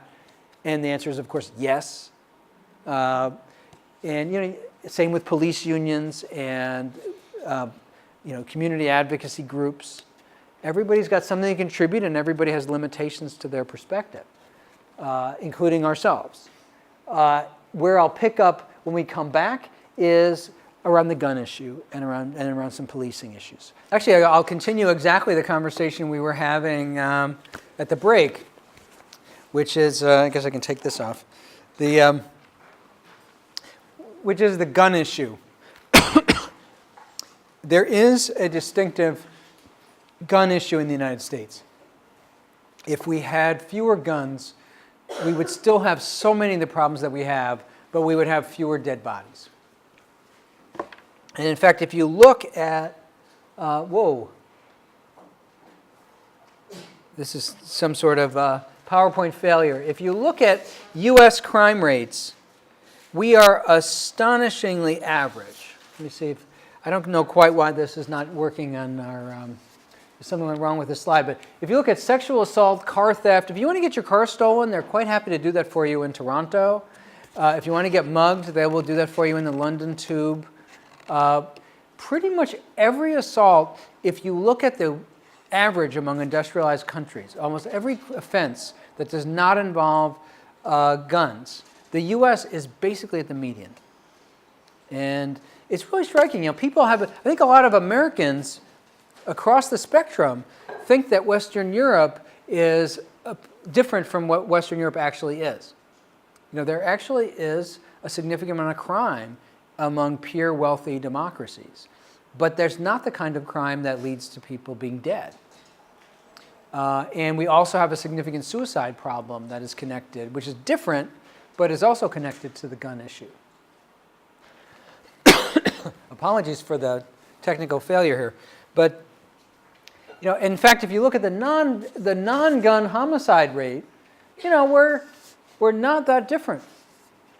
And it's not just that there's more guns, but it's also that we have failed to deal with keeping guns away from people who shouldn't have guns.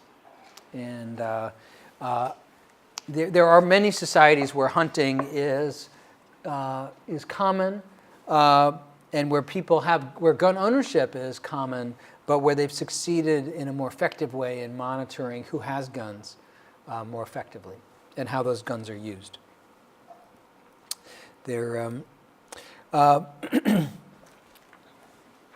One of the key policy challenges that we have in a place like Chicago is that people carry guns because they feel they need those guns to protect themselves.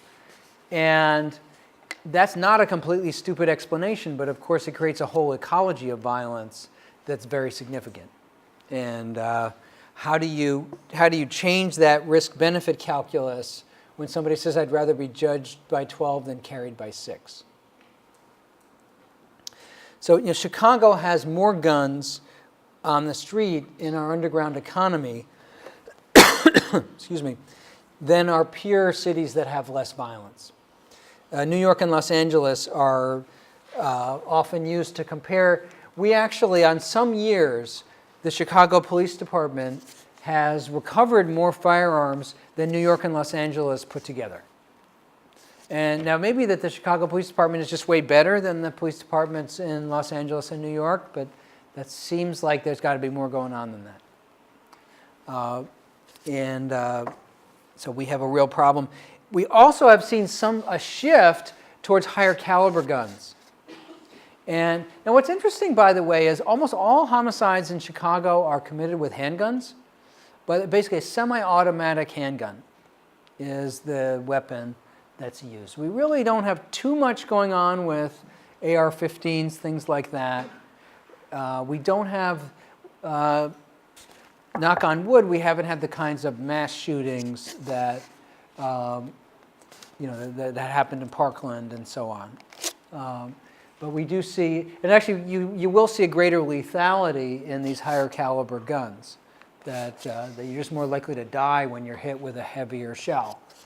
And we have to deal with that. Now, one challenge that we have is that we have a national and regional gun market, and we have local gun laws. One of the stupidest arguments is, how come there's so much gun violence in Chicago when Chicago has such stringent gun laws? That's like, suppose Chicago had really stringent laws against pollution, and Gary, Indiana had huge steel plants that were polluting a lot. You can't, unless you're Hawaii, you have real limits on what you can do as one state. So here we have the crime lab researchers have done a lot of work to try to understand where the gun's coming from that are used in crimes. And you can see that Wisconsin, other parts of Illinois, Indiana, a lot of our guns are just coming from places that the city of Chicago cannot directly control. Chuck's Gun Shop is often the subject of newspaper coverage, but it's just one example. I pass Chuck's every day on the way to work. It's in Riverdale, Illinois. I don't know what the political economy is of Riverdale, actually, because the community itself is predominantly low-income African American. I'm sure if we did surveys of Riverdale about people's attitudes about gun control, that they would be quite in line with sort of pro-gun control part of the political spectrum, but somehow Chuck's, there's no evidence really that Chuck's is doing anything illegal, but I think they pretty much do what's required by law and not a whole lot beyond it. And they are a source of a lot of crime guns, in part because of just where they're located. The south side of Chicago is, this is the south side of Chicago right here. This is the border. So Mayor Emanuel really can't control what's happening, a bicycle ride away from the housing projects in the far south side of Chicago. We've tried to understand Chicago's underground gun market. I should say, by the way, remember I said there's a liberal and conservative argument about violence that both kind of led people to be pessimistic and therefore passive? That is so true in the gun policy area, because the conservative approach is gun control, gun policy is just not the issue. The liberal approach is, well, we really need to be England. And as long as we're not England, of course, criminals are going to get a lot of guns.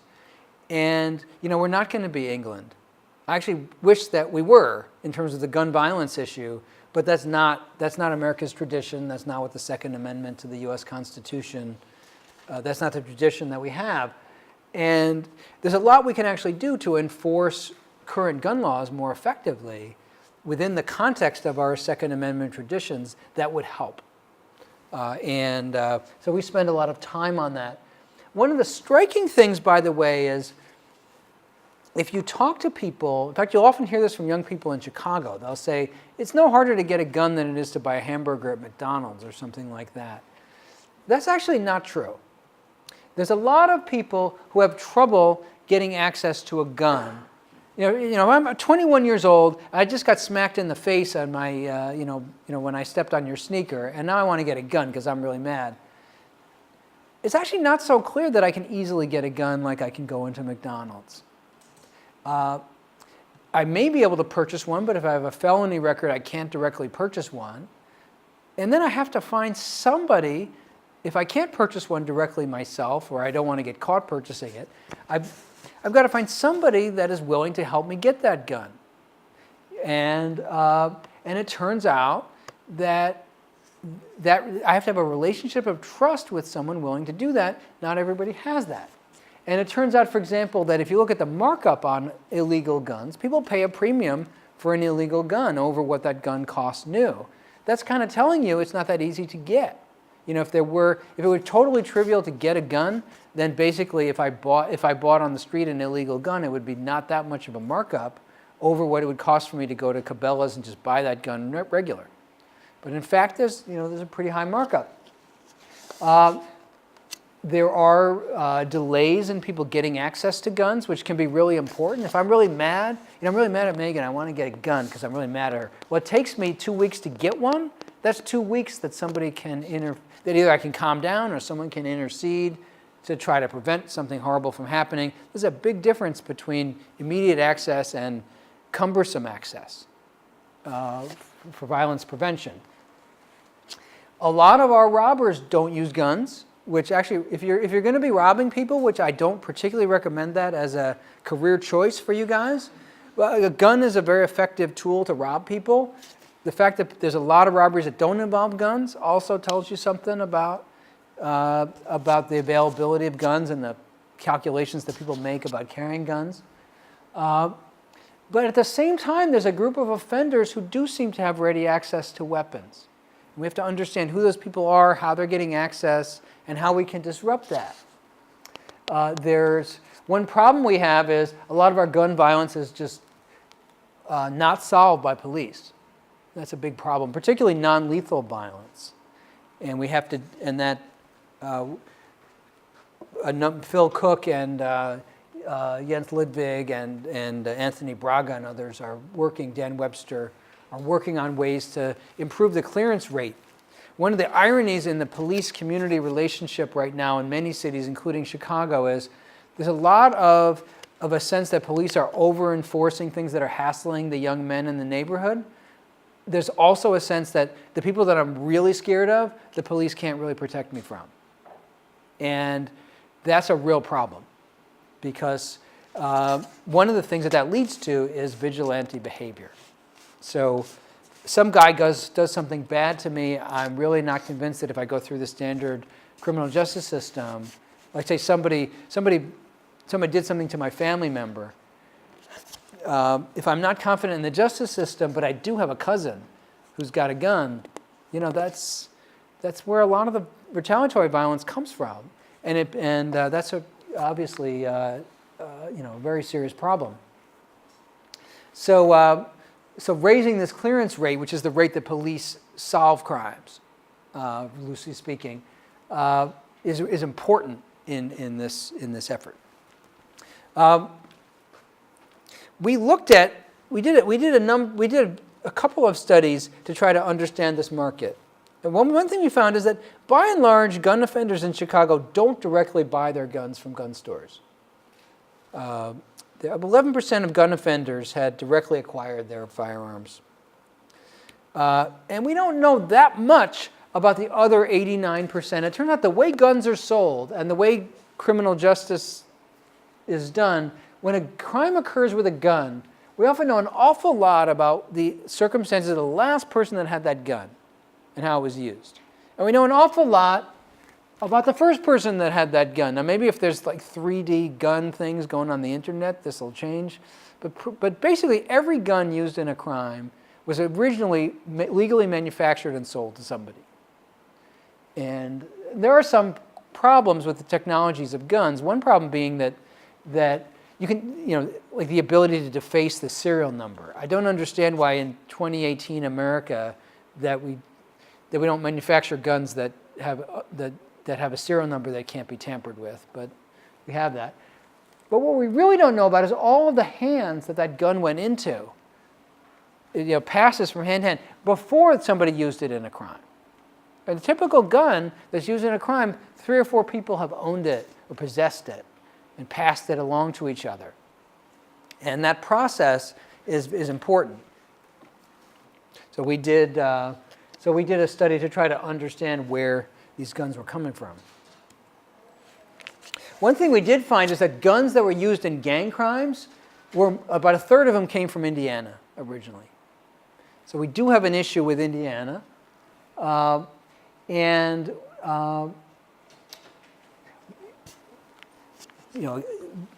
we also found that all over the state of Illinois that we found guns. So we looked at a bunch of trace data about where guns were coming from, and I'll say a few things about that. But we did another thing that was in some ways more interesting, which was that we went in the Cook County Jail and we just talked to gun offenders. And we asked them, where'd you get your gun? How did you store your gun? Why do you carry your gun? How did you think about the laws that make it illegal for you to have that gun? When did you carry it? Things like that. So we did this Cook County Jail survey, and we talked to about 99 inmates or detainees. And they were pretty candid by and large. I mean, there were a few things we didn't ask them about, but they were pretty candid. Very interesting process by just the mechanics of doing this were quite interesting. They got $10 phone cards. That was a huge incentive. And so we talked to these folk, and they were on average arrested 13 times. They had 2.5 convictions, and they looked a lot like a lot of them were identified as current or former gang members, although how recent their gang affiliation mattered is hard to say. So one thing we looked at is where did they get their gun? We found there are a couple of things we found that people talk about a lot in the press that didn't seem important, like gun shows. Not so much. We found almost nobody was using the internet to get their guns. They were getting it from, some of them got it from a store directly, but most of them got it from someone that was in a position to get hold of a gun that trusted them enough to have a financial transaction over a gun. But not too many stole the guns, and I'll come back to that. One of the arguments that's often made is clamping down on illegal guns won't help that much because people can just steal them. Yeah? So what does street mean? Good question. We actually still don't completely know the answer to that question. That's basically, I got it from a guy that knows a guy that knows me. So I bought it from someone who's not an immediate associate, but there was a reason why they could trust me enough to sell me that gun, and I could trust them enough to go buy it from them. They're afraid of a bunch of law enforcement activities that might catch them, some of which law enforcement actually does not do, which was kind of funny. We didn't actually inform them of that. But the deterrence message is interesting because it's not, these are 23-year-old guys or whatever. They're not expert on what the Chicago Police Department actually does. And so one of the interesting things about deterrence is they're really worried about a bunch of stuff that the Chicago Police Department can't really do on a big scale but could do occasionally and might actually have an impact. So it's sort of interesting how deterrence is not just what are you doing, it's what people think you're doing, and it's how it changes their behavior. Yeah? Do you have data on how old these guns are?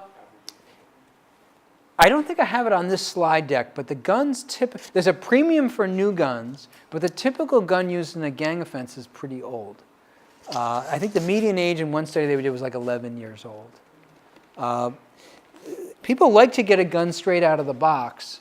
There's a premium for that, but a lot of the guns that are out there aren't so super new. What's that? Where they get the bullets. Yeah, there's also a black market in ammunition. I'm not such an expert in that.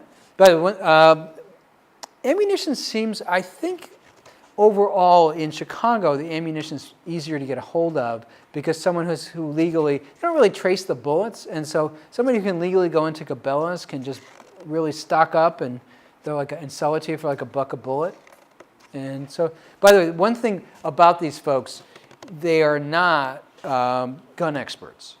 And in fact, one of the challenges one of the things we kind of did wrong in these surveys is we had these young, very vibrant, attractive young women who were most of the interviewers, and these guys were like saying things to try to impress the interviewers. And like they didn't know anything, but like I'm not going to tell this person who's just come to see me in the jail that like I don't know anything. So they like make stuff up, which was a real problem. But they don't do like target practice with the guns very much. If there was like, the Michigan militia or some right-wing group, whatever, had like a gun battle with the gangs of Chicago, they'd probably wipe them out because they like target practice. There's a lot of issues around gun storage and things like that. So there are a lot of interesting questions about how to interpret these interviews. One thing that we did find was that the guns have been around a long time, but the crimes committed with the guns were often committed very quickly when somebody got a gun. About a third of the crimes that were committed with guns, this is actually from our prison, we repeated the same thing in the prison. And what we found was that a lot of the crimes are pretty quick based on getting hold of that gun. So if you can slow that down, you might actually help quite a bit. And so looking at the age of the gun is not that pertinent in some ways compared to how long does somebody have it before they do stuff. And being in a gang, one of the most lethal things about being in a gang is that it gets you access to a gun. Very often gun violence is labeled as gang related because a guy who's gang affiliated shot somebody. And very often the only real thing that was important about the fact that he was in a gang was he got access to a gun. And like what he's really upset about is this guy like asked his girlfriend out, or he got in a beef with this guy over some unrelated thing, but the gang gave him access to the weapon. And that's a real problem. Interestingly enough, by the way, the gangs do not sell weapons to outsiders that much. Like, a lot of us are concerned about gun traffickers, and you sort of hear, and there's a lot of stories, if you talk to people where the guns are coming from, there's a lot of sort of heard it through the grapevine stories about people bringing up a trainload of guns or something like that. There's it's not like heroin or cocaine, something like that, where there's like bringing stuff up. If I'm the Latin Kings, I can make a lot of money selling you drugs. If I sell you a gun, I'm going to get a couple $100 from you, and you could go on and do something crazy with that gun, and then it comes back to me. It's not a great business, actually, to sell people illegal guns. People do it, like I'm a young woman, I have access to guns, or maybe I go to college in a place that has more lax gun laws, another state. I can buy 4 or 5 guns and sell them to people, make a little bit of money. But it's not like a super lucrative thing. And it's high risk if I'm giving you I don't want to, there's my crazy cousin Fred that if I give this guy the gun, I don't know what the heck he's going to do with it. I don't really want to make $100 selling that guy a gun when he could go off and shoot somebody. Again,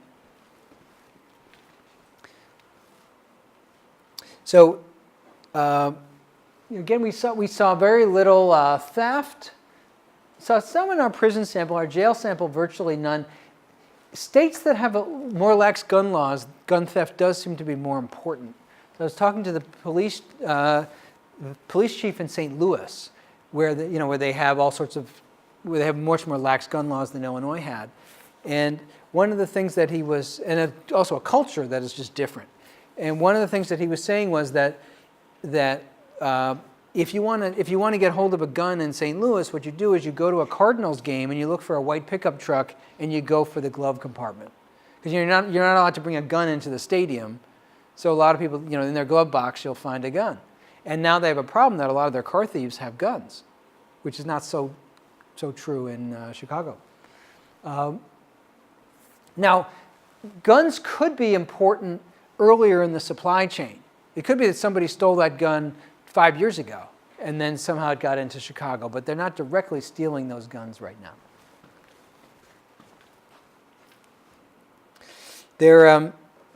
Self-defense is a powerful motive. I mean, I was really struck at how many of the people we interviewed had actually been shot. That is, it's just amazingly common. And they really do feel, I think this idea that I really need this gun to protect myself is a very real thing. Yeah? However, having a gun doesn't make you more prone to being shot instead of being able to defend yourself. Won't you be a better target if you have a gun? Or won't you be exposing yourself more to danger? That's so hard to know because it depends on how you behave when you have that gun with you. If you take that gun and you're like, now I can really escalate situations, yeah. I think a lot of them are like, if somebody tries to shoot me in a drive-by shooting, I'm going to want to have my gun with me. Yeah? Yeah, but not also selection bias because I have a gun.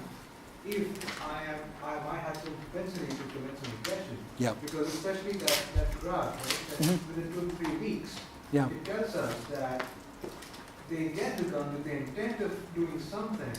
And that also correlates to something that you showed earlier, that is, you get the gun from the street or from someone you know. That is, you already have an intention to do something, and then you go and get it. That is clear. I think, by the way, there's different groups of people. That is clearly a group of people who are like, I got a reason for this gun. Those are the people I'm the most worried about. There's clearly a group of people who have a very specific plan in mind, and they want to get a gun, and you worry about those people. There's and there's also people who just, I'm in a gang, I kind of have to have a gun to protect myself in a more general way that's not quite as linked. But but these are the types of things that we're trying to understand. It was interesting that sort of the gun shows and the internet didn't seem to matter that much for what we were doing. And actually a lot of Indiana and Illinois law enforcement, they really go to these gun shows and try to find that. It's not quite as common as you might think. It's an issue, but there's many other ways that people get access to illegal guns. One thing that seems to be valuable for policy is focusing on the transactions. One of the things that makes people very passive is they say, there's 265 million guns in America. We can't keep guns away from people at this point.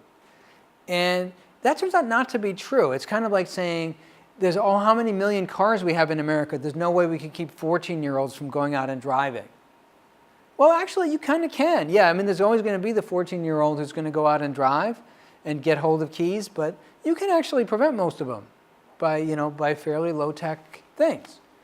And it's the guns changing hands that's the problem, not the millions of guns that are out there. The dude who's in suburban Illinois who's got like 300 guns in his collection that stay there, he's kind of not the problem. He and I may have a few differences about all kinds of social issues, but that's not really the problem with Chicago street crime. It's kind of useful, by the way. Phil Cook made this slide, and at first I thought it was really dorky, but now I decided that I think it's actually kind of cool, where he kind of divided up. He said there's 2 different ways you could think about this issue. There's the primary market, which is basically going into a store and buying, and there's the secondary market, which is buying from someone who has a gun who's selling it. And that's one distinction, is secondary versus primary, and the second is legal versus illegal transactions. And you can think about all the different parts of this diagram that matter. So there's this is actually legal versus illegal is this thing, and also this little circle is just transactions that lead dangerous people to have guns. So this one thing is an illegal transaction that's in the secondary market that arms somebody dangerous. So that's like the way our gang members get guns. This is like the classic black market transaction. And we want to deter these, maybe by police undercover activity, things like that. That's one part of it. There's another one, which is the sort of dirty dealer problem. There are gun dealers who will just sell guns to people who are not legally entitled to have guns. And there's been various audit studies that have shown that there's some percentage of gun dealers that will do that. And if we increase the capacity of law enforcement that sort of audits these people, that could really help a lot. The Bureau of Alcohol, Tobacco, Firearms, and Explosives. It's very underfunded, and they're only allowed to use paper records for certain things. Sort of an amazingly stupid system that reflects political polarization.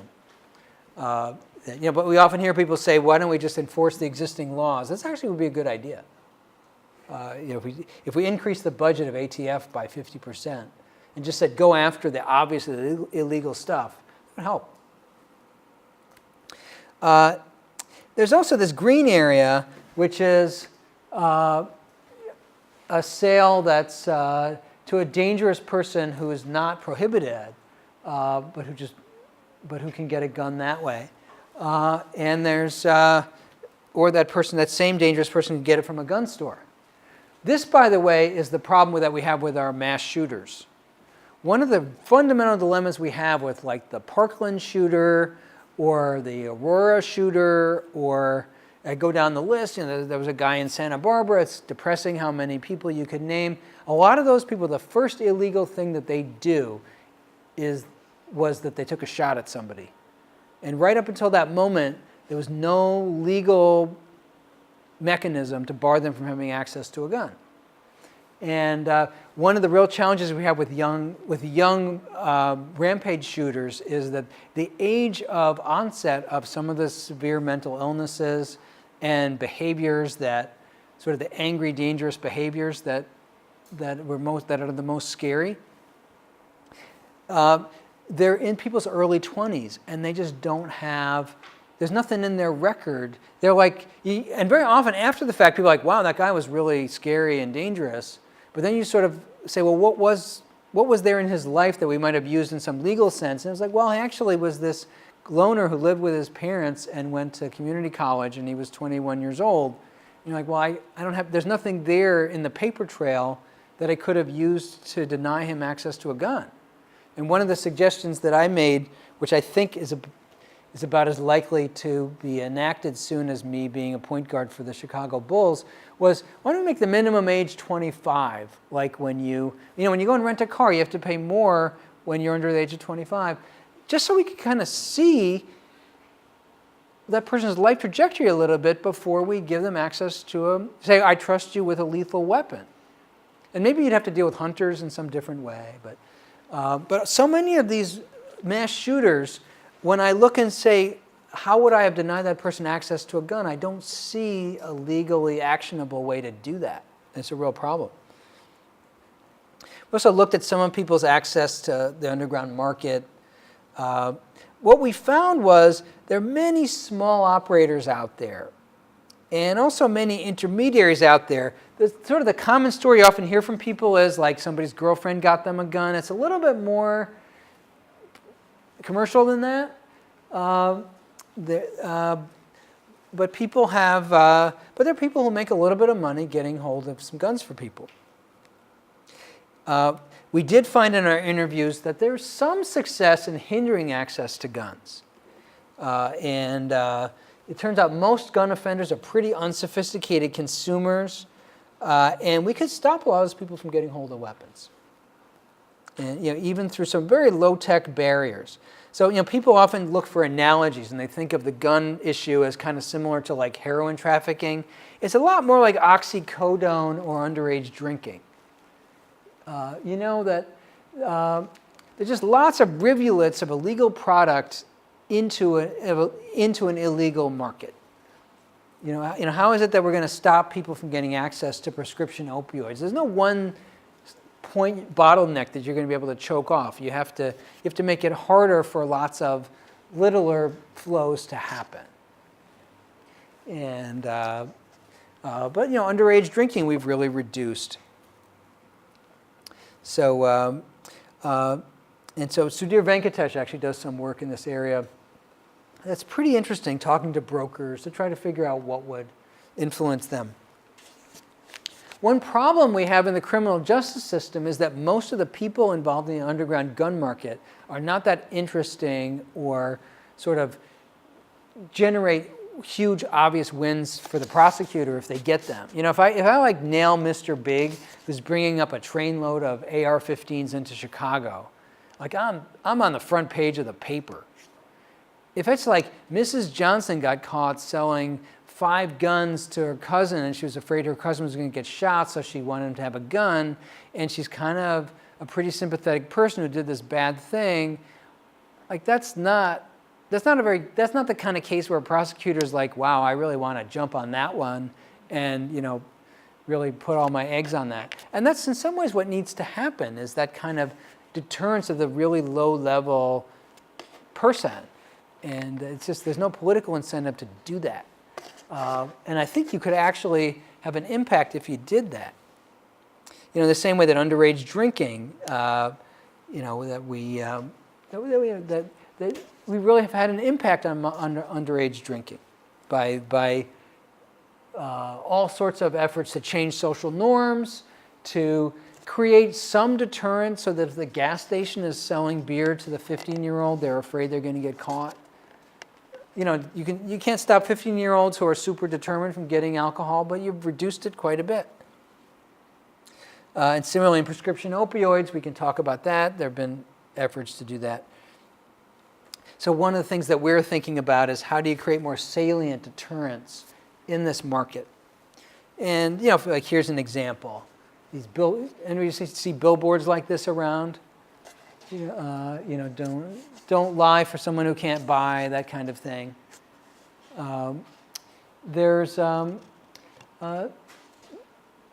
These things could, this could be pretty effective actually for a lot of the people that you're trying to deter. And if I know, I'm a lot less.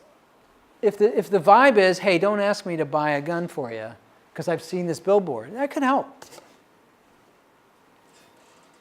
So I'm going to shift gears now. I think the gun thing was less, you guys were less, I got a B+ on the gun thing if I got an A- on the previous thing. Yeah. Just one quick question. How much does the cost of the gun factor into a lot of the analysis that you've done? Like, are guns really expensive or they're fairly cheap? Does that actually play into anything at all? Guns, well, there's a couple of reasons why you want to look at the price of firearms. One thing is it tells you how the illegal market is working. So the price is a useful variable to keep track of because it tells you something about what's happening under the surface. You want to see how much of a markup is there over a legal gun. And you can also see what are people willing to pay for. People like the high capacity magazines, high capacity clips in the gun. They like the higher caliber. And you can see what are the features that people want. So part of it, if people aren't really target practicing and they're not really that great with a gun, it's great to have lots of bullets. It's actually surprising to me, by the way, how few homicides in Chicago involve skill with a gun. Like you almost never see a case like gang leader picked off by a sniper when he opened his door to get the newspaper.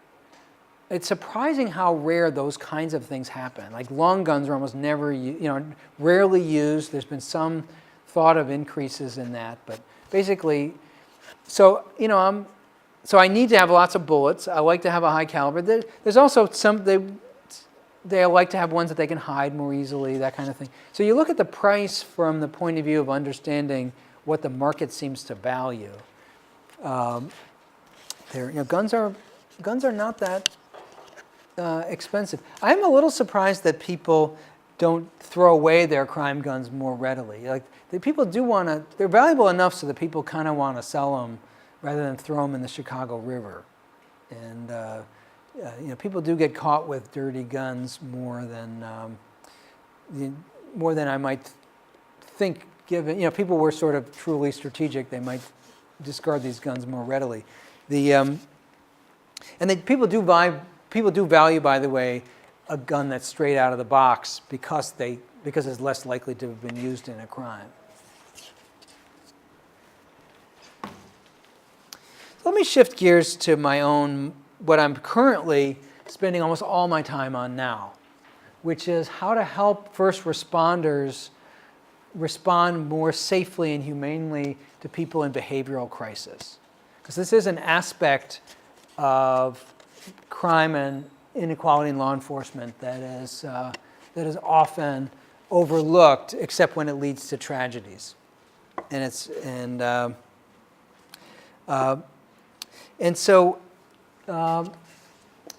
say a little bit about Chicago's response. I should say I take care of a man who is intellectually disabled, who has an IQ of about 55, and who's 260 pounds. So this is an issue, of course, that I'm concerned, our family is concerned about, and we spend a lot of time thinking about, would we actually call the police if he were behaving in a way that we thought might require that, and who would come and how would they behave? We often think about this in the context of severe mental illness, but there's actually lots of reasons why people might be in a behavioral crisis that might lead them to encounter police or ambulances or others. So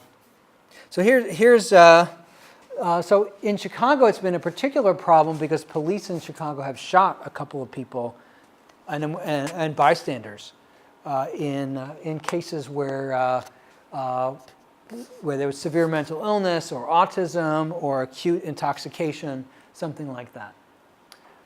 And it's really a national challenge. So here's footage of the Laquan McDonald. Remember the Laquan McDonald shooting? That was national news. That Laquan McDonald was a young man who had a knife, but who had a series of developmental and mental health problems, and he was walking. He was shouting at people, but he was maybe 20 feet from the nearest person, and the police were actually doing a beautiful job dealing with him until one officer, Officer Van Dyke, drives up and shoots the kid 16 times. And the officers on the scene and police spokesman then gave a false account of what had just happened. And then when that video was released, it had a devastating impact on police community trust. But it started with a young man with a mental health problem who was interacting with police. Quintonio Legrier and Betty Jones were both shot when police were called to a home because he was having mental health challenges. And I was on a working group within something called the Police Accountability Task Force here in Chicago to try to help police improve the procedures. And I'm quite committed to this work. And it's partly an issue of improving police response, and it's partly understanding the reality that we expect the police to handle when all the other systems screw up, we expect the police to handle it. So when you have poor mental health services, when you have a whole series of breakdowns in other systems for people, very often the police get involved and are ill-equipped to handle it. So a lot of our recommendations were actually people other than the police had to be more effective in what they do. But so I was doing this work, and it relates to many issues around Chicago and around the different neighborhoods of Chicago, where people have a very difficult time when they have a mental health problem getting access to services. Here in Hyde Park, there's all kinds of mental health professionals here in Hyde Park, and they are serving middle-class people associated with the University of Chicago or who otherwise live here, who are having therapy, who are paying for all kinds of mental health services. And many of the people that are in the greatest need of it are not getting it. And in many of the same neighborhoods where there's a lot of violence. So now one challenge that we also have is, can we recognize these issues when someone calls 911 so that the right resources are sent? So I thought I would spend the rest of my time talking about some of these issues. This is a little bit off the beaten path of crime and violence, but it's very related to the issue of police violence. Because when police are violent, very often it's because they are dealing with a situation where someone is behaving in a way that they do not expect. And that could be a person with a mental health problem, or it could be a person who is not able to interact with them in the way that they expect.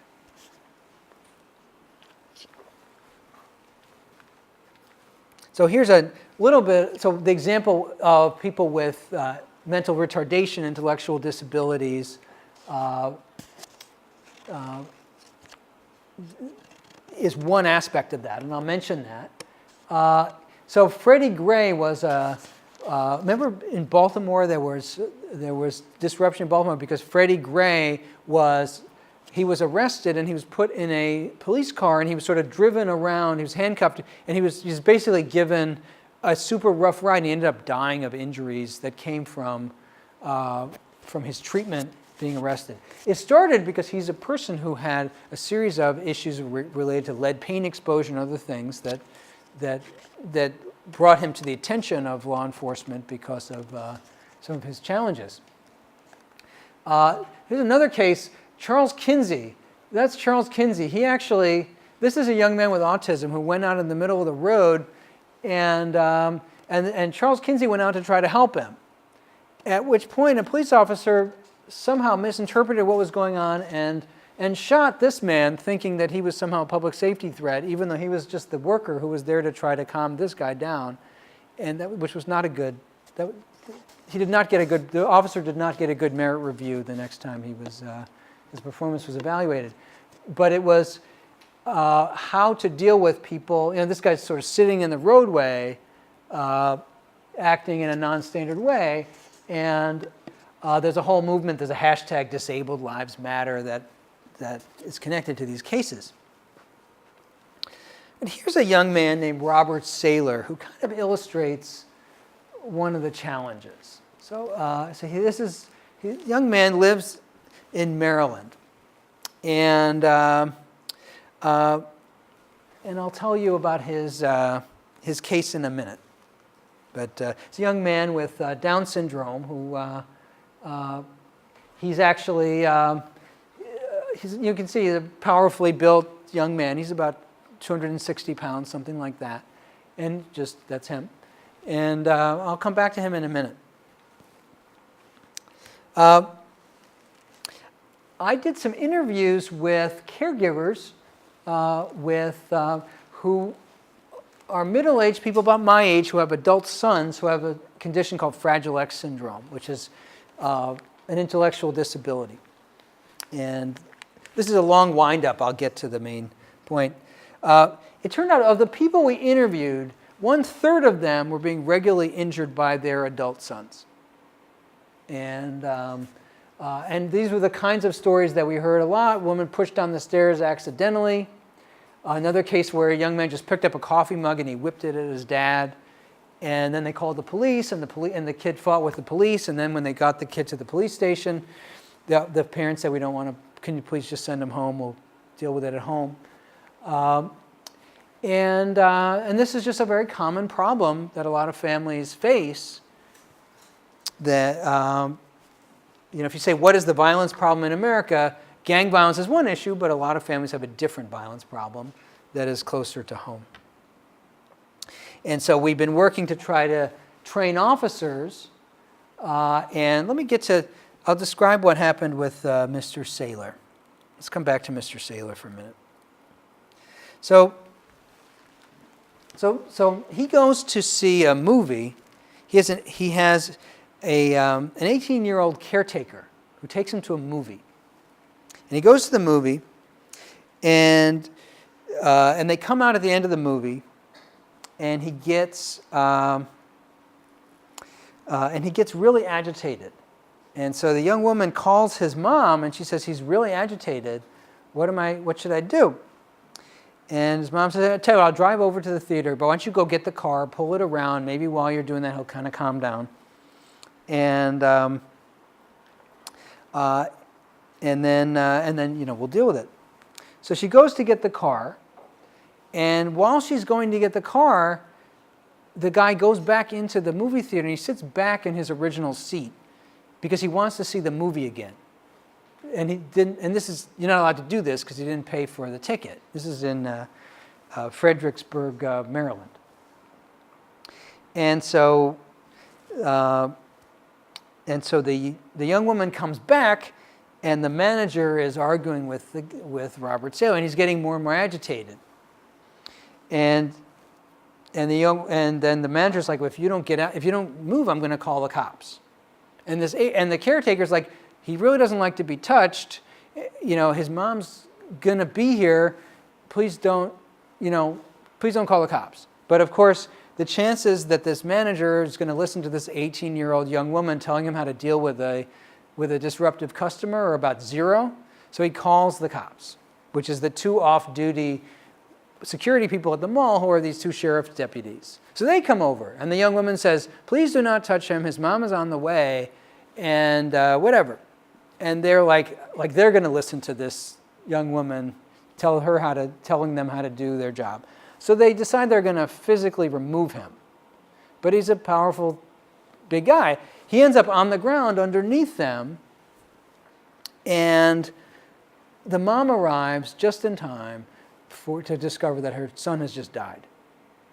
Because it turns out if you have Down syndrome, basically he was asphyxiated because these guys were on top of him while he was face down, while they were struggling with him. And everybody who was a family caregiver of people in that situation, they were all on Facebook. They all knew about this story. And the officers, they were actually charged with manslaughter. And their defense was that they had followed their training. And that defense actually turned out to be pretty accurate. That they had consistently escalated. They said, we're going to remove you if you don't come with us. They basically kept escalating at every step. And of course, he kept escalating himself. And I don't think for a second that they intended for him to die or for him to even to be seriously hurt. But they did intend for him to obey them and to behave in a way that respected their authority in that moment. And the idea that he was going to curse them out and sit there and get away with that was something that they were not going to put up with. And by the way, a very similar issue came up. Remember United Airlines, there was a guy who got taken off of a flight? And a lot of the conversation, but there's such a class bias in America, all the conversation among my friends was United service really stinks, and why are they taking a guy off a flight when he already bought a ticket, and why is United so bad, and by the way, there was a flight where the meal was really bad, or whatever. As opposed to, it doesn't really matter whether the guy was right or not. He was sitting there in a seat in the airplane, and they manhandled him, and they could have really hurt him, because it's really dangerous to take someone out of a chair, it turns out, is a really dangerous thing to do. You really have to use a lot of force to get somebody out of a chair, and you can really hurt them. And they're not, and one thing about a person who's sitting in a chair is they're not a threat to anything while they're sitting there. We spend a lot of time training police, and here's the training. Time and distance. Give somebody time to calm down, or time for someone else to come and help, or time for other officers to come who have better training or different equipment from you, and distance. You don't want to be, once you put your hands on someone, you really have no way to know what's going to happen after that point. You've set in motion a process that you're no longer in control over. And it turns out, like, understanding why the person is not responding to you, do they have some sort of a diagnosis? One of the things that we tell the officers and that the trainers tell them, that doesn't matter. First of all, if you try to diagnose that, you will get that wrong anyway. But even if you knew what that answer was, it's irrelevant to how you should behave. Because the answer is always time and distance. So, like, you can ask all sorts of questions, and the answer is time and distance. And so we've been working on this, and it's really, and in the context of the intellectual disabilities, it's really, it's been a striking thing for us to study. And there's a few things you tell people, by the way. Like, it turns out that people with certain kinds of intellectual disabilities have morphological issues with their, that make it easier for them to be asphyxiated. You never want, if you're going to restrain someone, you always want to have their face to the side, and you want to be watching to make sure they can still breathe, which in the moment people will forget. And actually, remember the Eric Garner case is a very similar one, where you just never, with the method of restraint, you never want to be pushing someone face down and then put your weight on them. You can asphyxiate them. But we also, so there's a bunch of issues like that, and I'll talk about a few of those. There's also some very interesting institutional and cultural supports about why police behave well or poorly in a particular episode that sort of bring out larger issues. And we'll see if I can get to those. So, we looked over the Chicago training. Tony Sadler's a doctoral student at SSA, and it was really striking how there was a way on the street that a lot of the first responders had learned to handle these problems that didn't always match what was in the code book. And one method that many cities are employing, including Chicago, is the development of something called crisis intervention teams. Anybody ever hear of this concept? So the idea is that if there's a call made where you know that a person is likely to be in mental health crisis or a behavioral crisis, you send over officers who are specially trained, who've gotten this 40-hour training that teaches them about, the training is kind of interesting. They'll put on earphones where you're hearing lots of voices, and somebody will be talking to you while you got these earphones on. You sort of get the experience of what it's like to try to interact with someone when you're hearing voices. Because that is, there are people with psychiatric disorders where that is pertinent. And issues around older people, issues around medications, trying to educate officers. A lot of the officers who volunteer for this training, by the way, conspicuous numbers have a relative with a mental health issue, maybe a veteran. Conspicuous numbers are women. And one of the interesting things is that women are often very, very good at this job. And there's a couple of reasons. One is that people react to women differently, and the other is that women react to these situations often differently. What I'm telling you is obviously gender, I'm making a series of gender generalizations, but one of the most difficult things for a police officer to do is to stand there and take it when someone is dysregulated, behaviorally dysregulated. And so, like, I'm standing there and you are just cursing me out to my face loudly while other people are watching. Remember the story of, what do I do if I'm the 17-year-old boy and people see somebody step on my sneaker? Well, I'm a police officer, and this guy's doing this on the street when I'm the authority figure.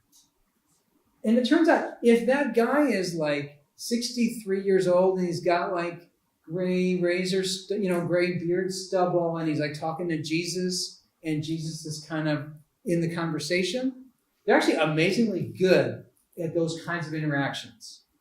They're like, I know where to put this guy. I have a box for this guy. And nobody watching this is thinking any worse of me. because I'm not like jumping on this guy and beating the crap out of him. 22-year-old African-American man, also in a behavioral crisis, is cursing me out. Everybody's watching. Different box. That they're like, I can't. First of all, their reaction to that person is different, and they think that their reaction to people watching them will be different. And I have a reputation that I cannot allow that to go on. I can't allow that to go unanswered. And I don't maybe recognize that as a mental health problem, as opposed to he's just one of the guys that I deal with, who's gang member, whatever, who's just he and I just getting into it.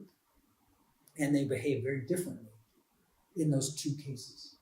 And so like Laquan McDonald, when he was wandering down the street, he's yelling at all these officers, and all of them are keeping their distance. They recognize there's something different up.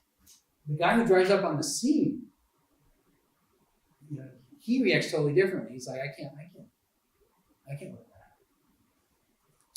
happen. The other thing that was really striking in these interactions is just the day-to-day mundane realities of what else is going on. But one of the problems in a high-crime, under-resourced community is there's not a lot of officers per crime. And so, suppose we're on the far north side of Chicago. It's 2 o'clock in the afternoon, and some guy's just totally flipping out on Sheridan, in Irving Park. I can kind of show up and deal with that guy. And, I've got a bunch of officers there. We'll kind of figure out what's going on. We can probably deal with that pretty well. Another case came up in our task force. This woman's describing to us her work. She's in the Englewood community. And it's a Saturday night, and there's a guy who's having a mental health crisis, and he's sitting on his bed in his apartment. And she's talking to him, and she's calming him down. She's trying to get him to come into the police car so that they could take him to a mental health facility. And she's working. She's doing a great job. He's kind of calming down. But as she's talking to him, and her supervisor is there behind her, and his cell phone is going nuts while she's talking to him. And he's getting all these texts. They're like, there's a shooting over here. There's another thing over here. Like, what's going on? There's a lot happening tonight. We need you. And at some point, her supervisor rushes past her, jumps on the guy, handcuffs him, and manhandles him into the car. But the guy doesn't get seriously injured or anything, but he just had a traumatic experience that was totally avoidable. And basically, her supervisor was like, I just didn't have 40 minutes to be doing a little OJ trial with this one guy on a Saturday night when there's a lot of stuff going on. And a lot of progressives around Chicago say we should be investing less in police. We don't need more police officers. We need more other things. And there's often a lot of truth to that, but one thing that is often missed is good policing and humane policing is very labor intensive. And you need to be able to, it takes a lot of people to be able to take the time with each person who needs it. And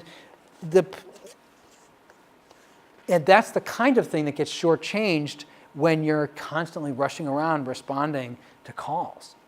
And they're just understaffed in the places that right now are facing the most violence. And therefore, when you have, from the police point of view, like, here's a guy, he's just a guy sitting on his bed, and there's a shooting someplace else that's way higher priority. So I just can't be as nice to that guy as I'd like to be on Earth 2, where I had more time and resources. And a lot of these very mundane things turned out to be really important.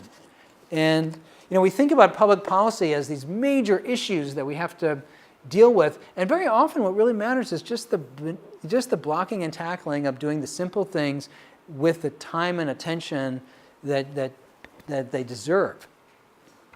So we did a bunch of focus groups and interviews with people that were at all different aspects of first responses to people with behavioral crises. We talked to EMTs, we talked to the people who answer the 911 calls themselves, people in emergency departments, police officers. The most interesting people we talked to by far, by the way, were the EMTs. They turned out to be really interesting and smart, and they're much less defensive than police officers in the post-Laquan McDonald video world. And they were describing to us how they dealt with people in mental health crises in a really interesting way. I'm going to skip past the study limitations. Who has time to talk about those? And we found people that were very different perspectives about how to deal with people in behavioral crises. And it was really, one thing that was striking was a lot of the officers actually knew the people. They had dealt with them before.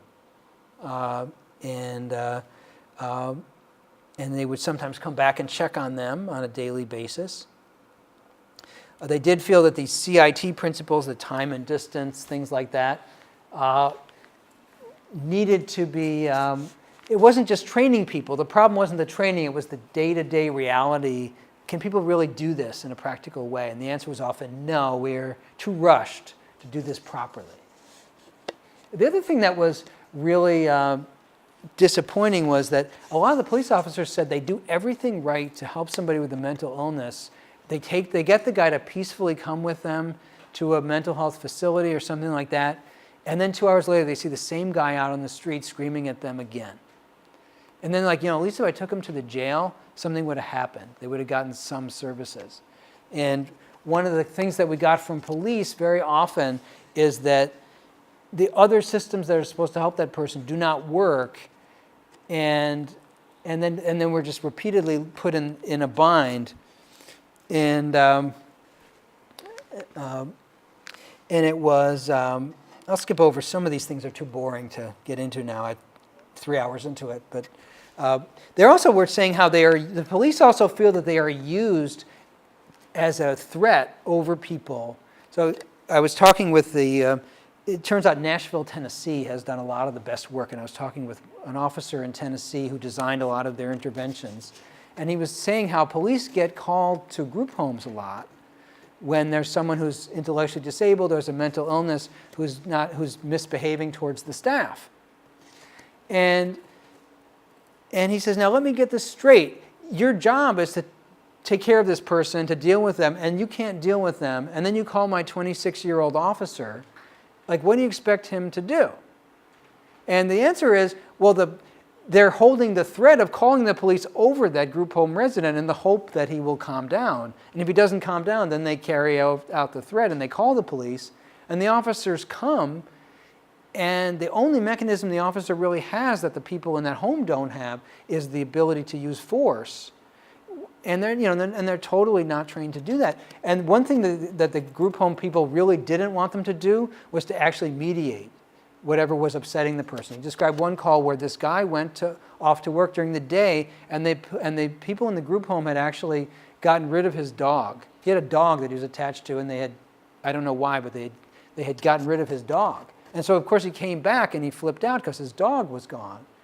And the officers came and the staff was saying, you got to calm this guy down and prevent him from flipping out. And the officers started saying, well, why did you take away his dog? And it was clear that was not a welcome question.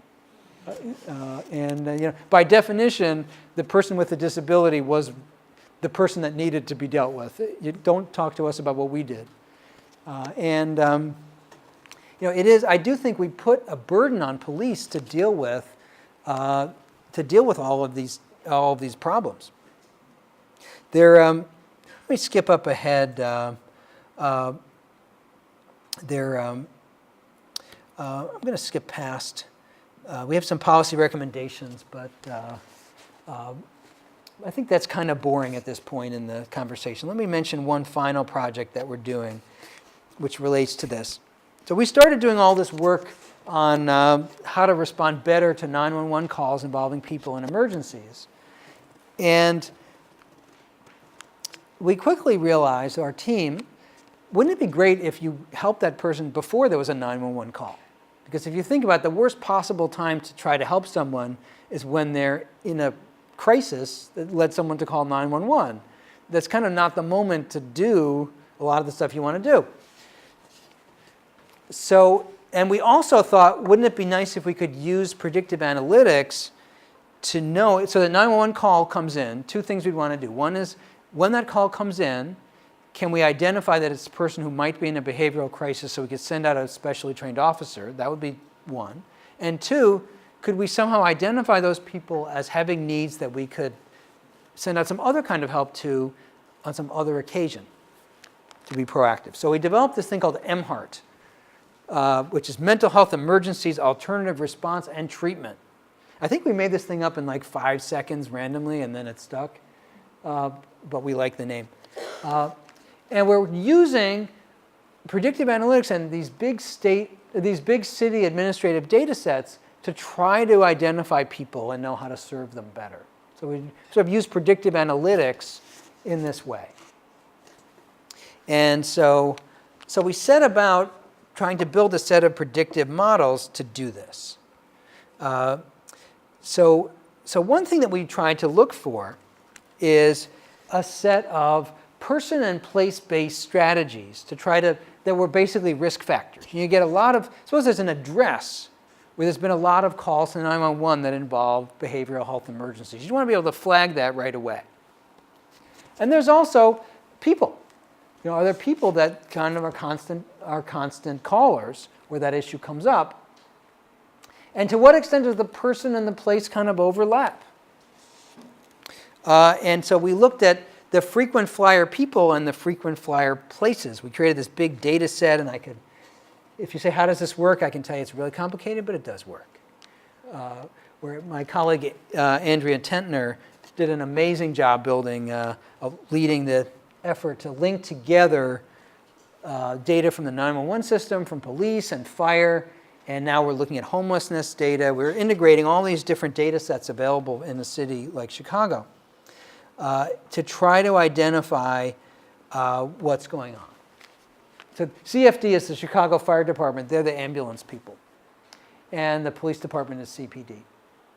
And so we built these very elaborate data systems to try to, this is just our, every presentation needs a basically incomprehensible flow chart that shows lots of data being merged together in lots of ways. That's this one.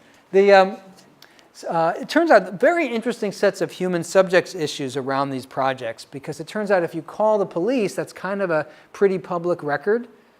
But the ambulance is like a medical, that's protect personal health information. And so we have all these interesting human subjects issues about combining these data sets.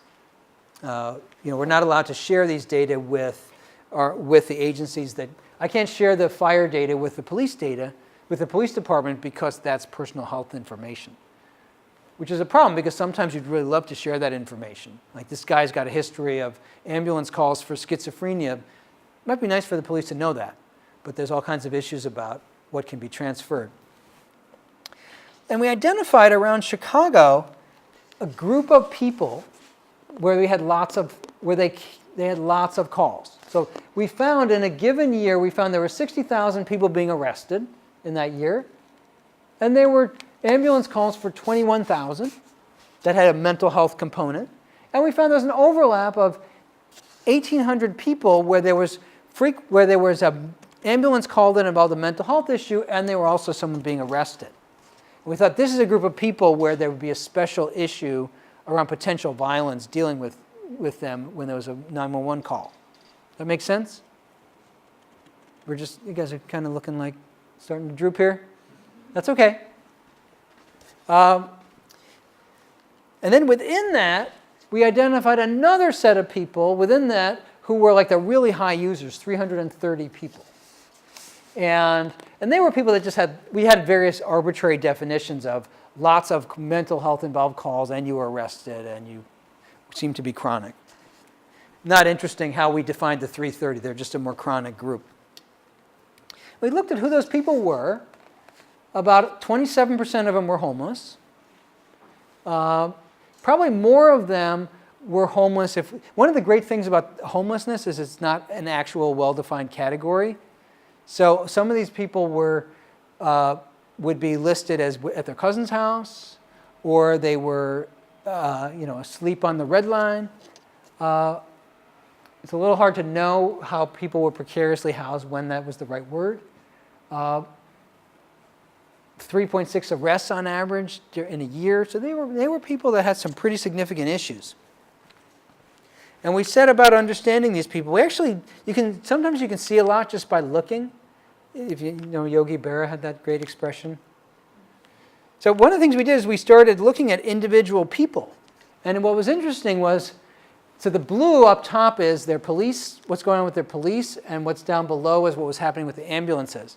And it was really interesting when we just followed people and talked about them. So here's like case number 1. This guy was arrested because he was harassing people on the CTA. This person, like a lot of other people, their police record and their ambulance record looked so different. If you just saw one of them, you'd have such a different view of who this person was. So you see somebody, they're sick, they keep showing up trying to get mental health services. You're like, oh, this person's like the poster child for why we need to do more with Obamacare. And then you look at the police thing. Well, there was the time that he was pushing women up on the subway platform. Like, whoa, this guy's also kind of dangerous. Same guy.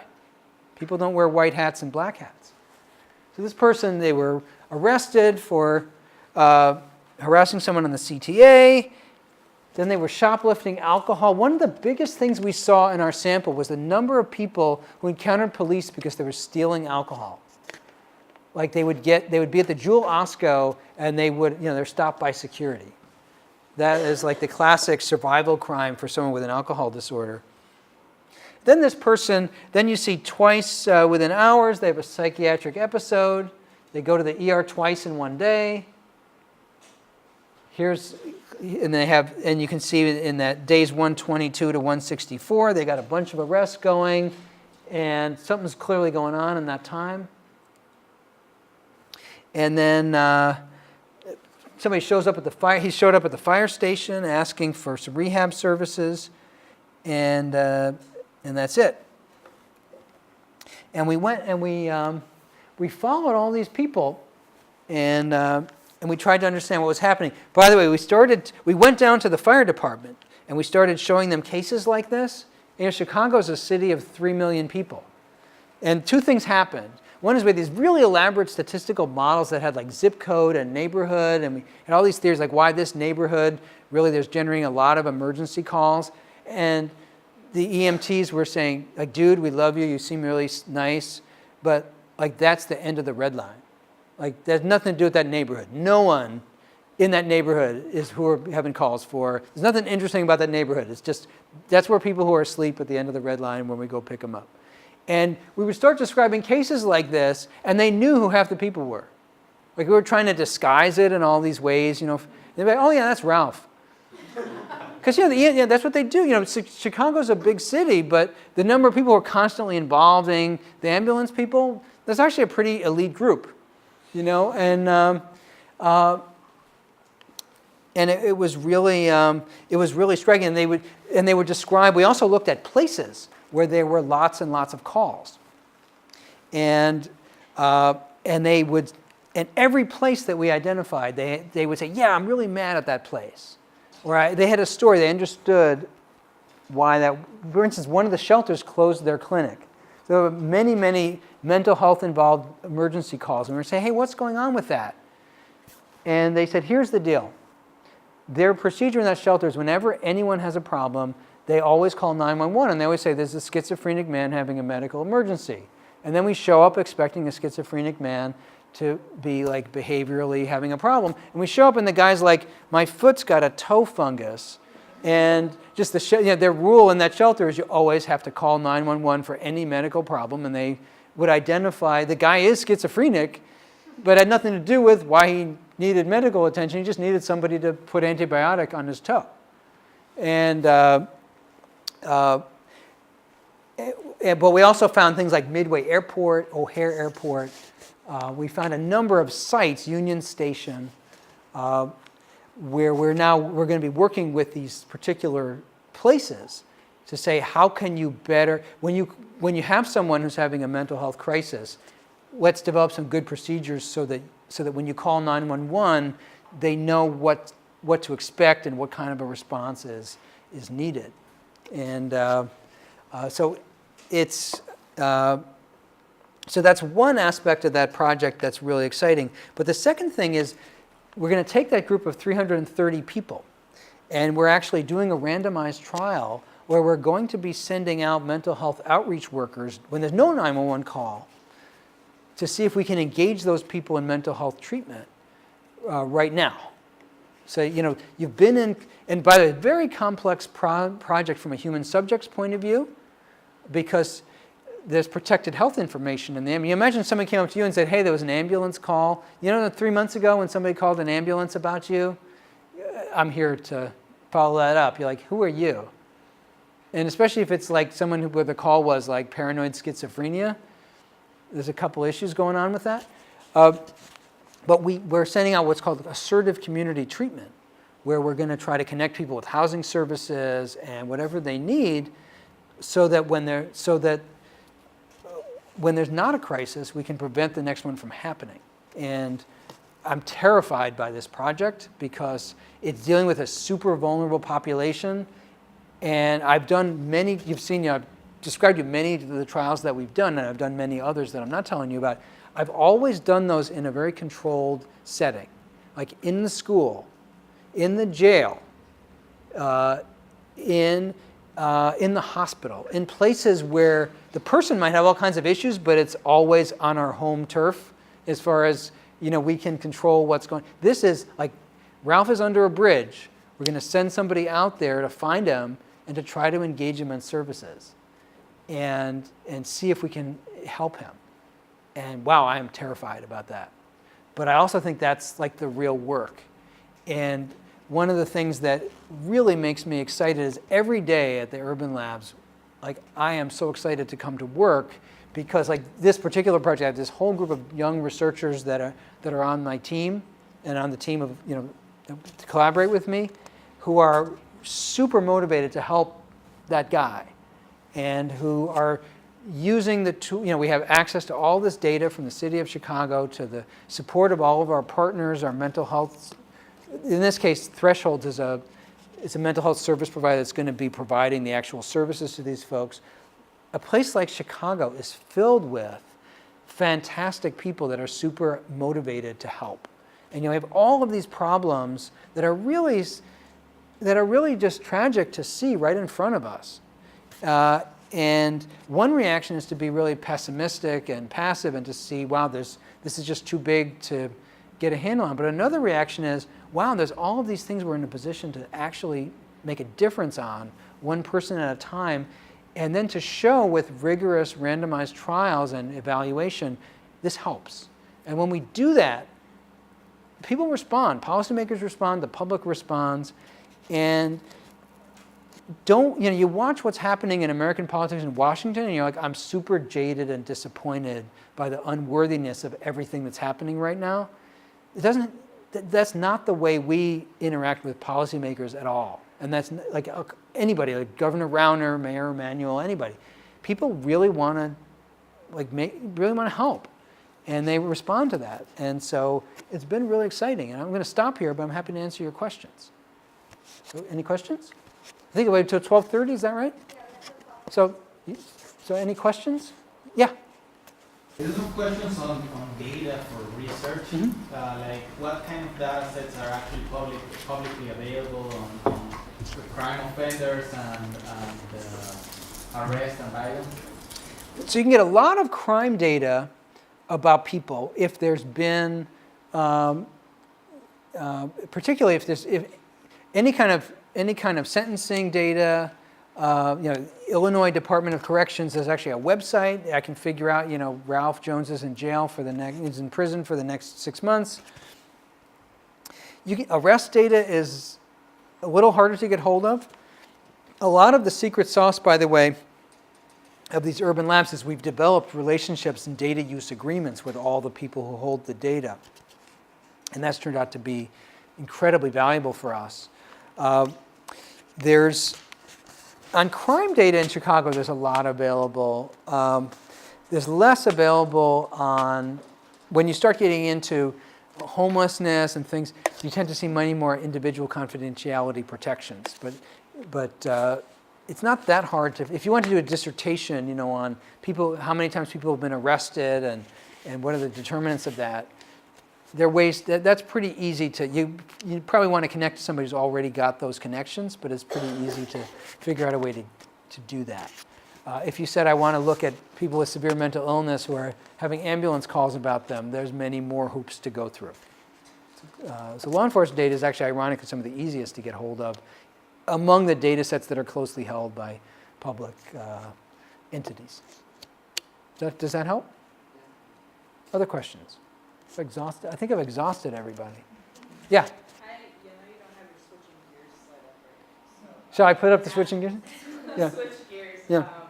Back to some of the conversation about youth, and I'm actually curious. I do juvenile justice work in Seattle, and we've noticed in Washington State an uptick in girls' involvement in the juvenile justice system, and there's a number of reasons for that. It's kind of a national trend, but I'm curious if you could talk a little bit more about the Working on Womanhood project you mentioned, or any other data y'all are seeing in Chicago about girls' juvenile justice involvement. That's a great question. And the WOW intervention, which we're also doing a randomized trial on right now, it's harder, ironically, to show in a randomized trial benefit because the girls are less, you know, it's just boys that get arrested more and are involved in violence more. And the girls kind of have a different involvement with violence, as you know. They're often on the scene or involved in as bystanders, instigators, witnesses, victims in a different way. There's, I think, like the boys, there's a lot of issues about how to be. I think that the girls, this, in one sense, I would say the girls have much more internalizing things going on as a result of a lot of the traumas they face, and the boys have more externalizing responses. My colleague Monica Bott likes to talk about it in that way, and I think there's a lot of truth to that.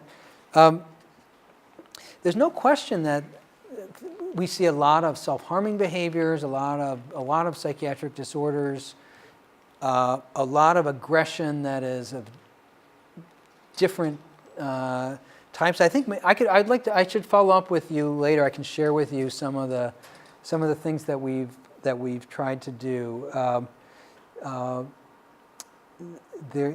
think the girls are overlooked, and they have. It's interesting. We're doing a project in the jail where we're serving men who leave the jail, and now we're trying to do something for the women, and we're still trying to figure out what do the women actually need, and because it's different from what the men need. I say very high rates of trauma among the women, very high rates of sexual violence, and I think it's an area that we've got a lot of work to do. One thing is Seattle, you guys have so many more resources than we do per person that you can really do a lot, and so I'd love to talk more about that. Other questions?